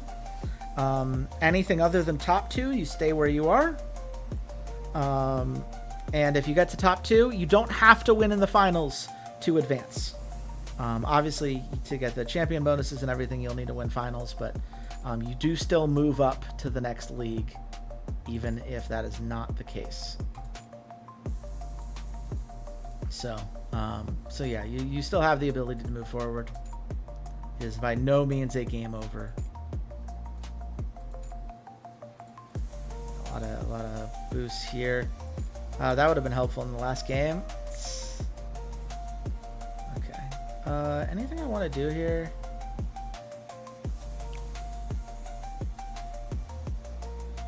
No, this seems good. I don't think my training is the problem. Okay. I do think this is going to be the last game. I think I'm going to finish the month. We'll get to the new rules, see what's going on there, and then kind of call it.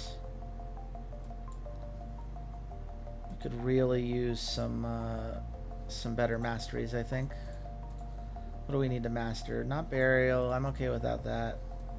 Nothing here to train. Manta could be good. Bond, I think, is... Yeah, because it's 3 otherwise. I think Bond getting 6 would be helpful. I think Frank leveling up is more helpful. Yep, I'm fine with that. Cool. Last game of the stream. We're going up against Cyberdog. Now, Cyberdog did have the best top laner in our league last season. It appears that they have either replaced that top laner or that top laner went through a growth spurt, because an A- is by far the best player we have seen in this competition so far. That is terrifying. B bot lane, we're just slightly behind. Mid lane and jungle were actually ahead, so they clearly kept those players. So we just need to make sure that top lane doesn't destroy us. And if we do that, we're going to be okay. I still want to ban... I could just play Lubos, honestly. Like, Zealot's banned already. Get rid of Hakuna. Get rid of Bart. Bart was a huge problem for us that game. Just whittled everybody down. They get rid of Charon and Peter, which I'm okay with. I think... let's get rid of Wukong, because the ability for them to dive anywhere is very deadly.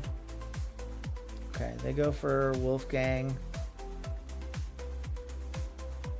I think we go Justice Kid, because that puts him on either Tiger Boy or Aurelio. Aurelio is bad into Justice. Tiger Boy I'm not afraid of.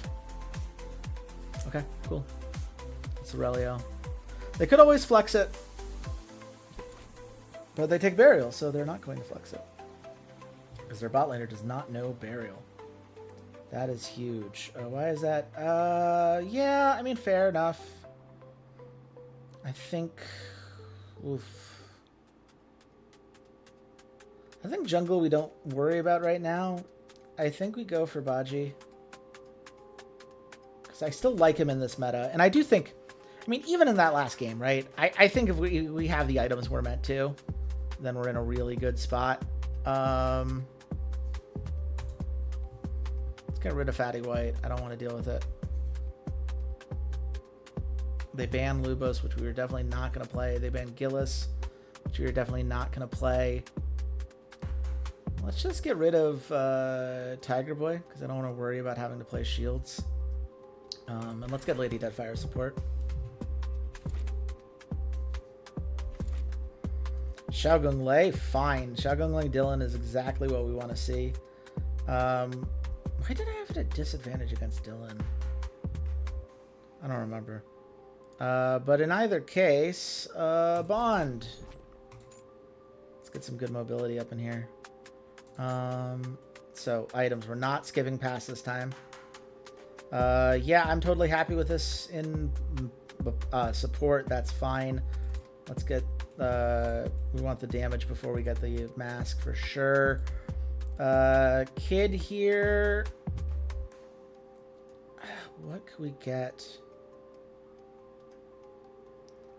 Like, it's one of those where ideally we would get the energy storage chamber, right? Because that's huge amounts of attack over the course of the fight. We want the long fights. It just seems very expensive. But if we're going to the late game anyway, I'm okay with that order. I'd rather have the defense and be able to scale up than have the pure attack for him. This all scans for me. I think we could do better.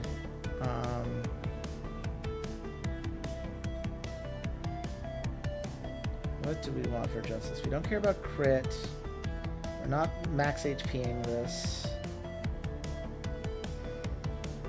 We're not restoring max HP. Mutual aid metal's not really what we want here. God, maybe we do just Giant Helmet. She is someone who wants a little bit of everything. I mean, there's something to be said about the reactor too, but sure, we're gonna go with it. I'm okay with this.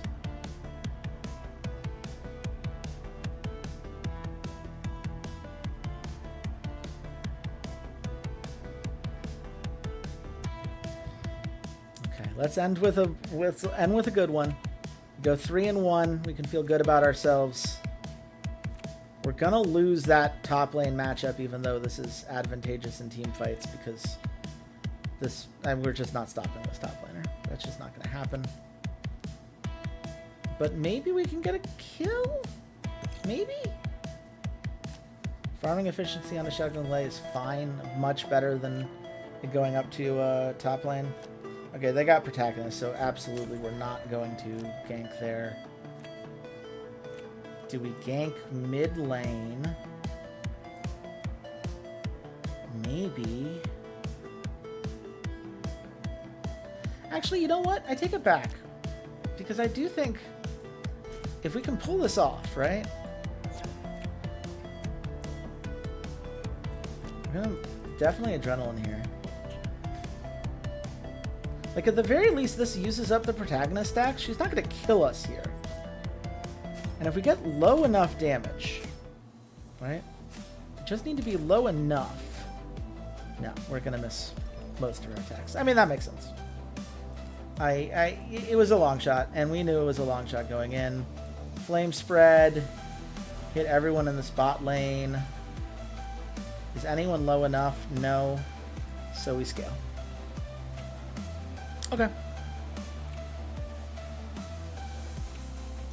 Again, we're really hoping that we can just win mid lane faster than we lose bot lane, which right now is looking unlikely. But I mean,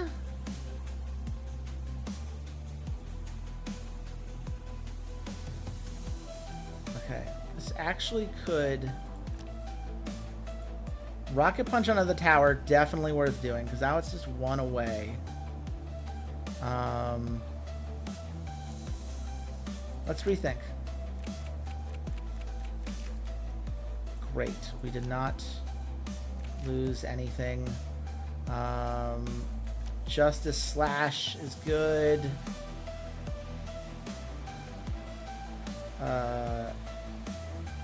I don't think we need to worry about igniting right away. Like, we could do a lot of damage here, but it's not really what I'm worried about. I just need to, like, poke in.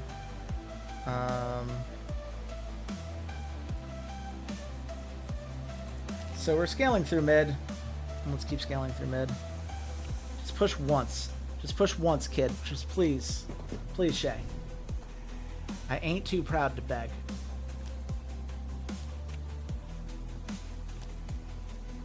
Just want to keep winning these. Just want to be in it.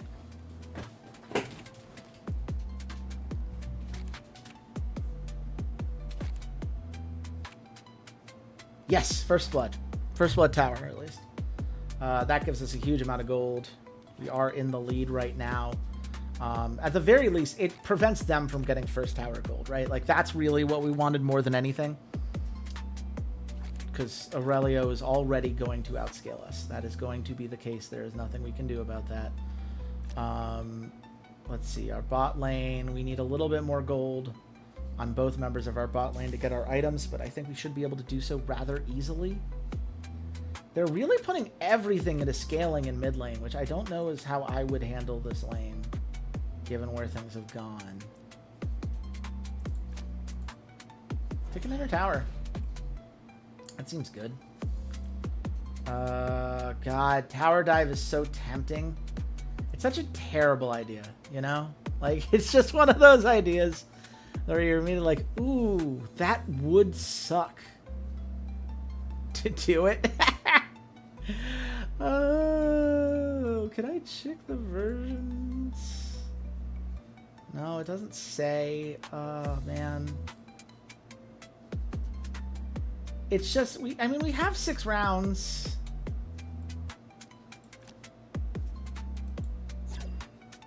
Okay. I want to be on the record that I know this is a bad idea, and I am giving in to peer pressure. But look, if Quad says that I need to do it, I gotta do it.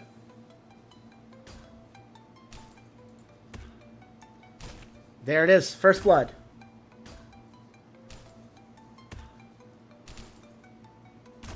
Okay, that's fine, actually. That was totally reasonable.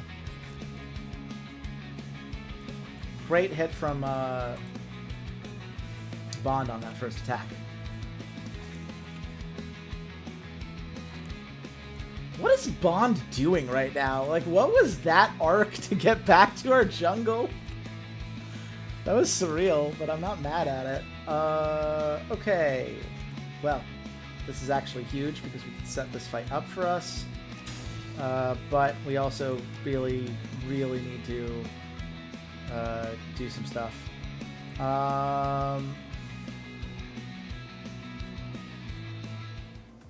Yeah. I mean, I think I'd rather save this for a fight, so I'm not going to spend that. Probe attack. Plan B. Hot hands for more scaling? God, close out the game's funny. Because here's the thing. I think we win the team fight. I don't think we end the game. But I do think we win the team fight. Actually, hold on. What am I doing? Sorry. Silly. First, we recall to get full health there. Now we try to end the game. Which I don't think we're going to do. I want to be on the record. We're doing this because I think we can get some good kills. Not because I think we're actually going to end off of this. I don't think we have the damage this early on. But we're going to end the game back to our hand, theoretically, right? So...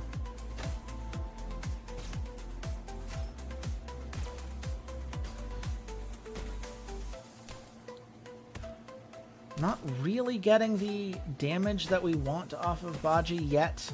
That's why we need that second item for attack power, but we are doing a lot to that bot lane. It's a shame that Kid focused in. Oh, there we go. Bot lane are down. That basically guarantees we're going to be winning the next fight for Dragon here. Burial dead. Good kill for Baji. Justice has done a great job in this fight. If we could just ignore... or actually, no. Let's get Wolfgang killed. Aurelio's down. We're actually going to win this. We're going to win the game. Wow. Wow. Really? Really? Okay. Yeah, Bond sure does a lot of damage to exactly the kind of characters that they're building around. That was absurd. Kid soaked just enough pressure. Baji did just enough damage. That should be a Bond MVP. Oh, it's gonna Kid. Okay, fine. Whatever. I imagine it's because Bond probably died once or something.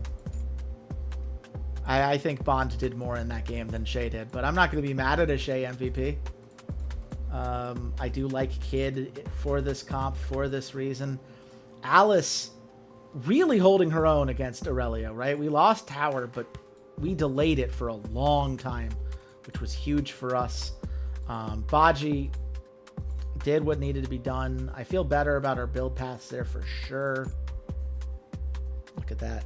6-0-22. Now, I believe that means that we will have failed to get the medal for getting 6 kills onto a single character. But since everyone has over 60% kill participation, everyone's about to get a lot of stuff. And look at that. We had an 1,800 gold lead heading into that fight. That's it. That's all it took. Alice finally joining the rest of us here.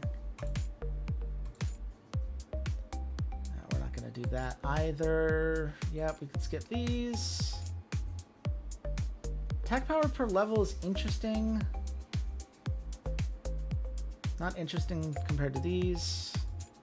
Skip here. Yeah, Bond, I feel good about taking him into Wolfgang. That worked out really well for us that game. Skip these. None of those cards are worth it.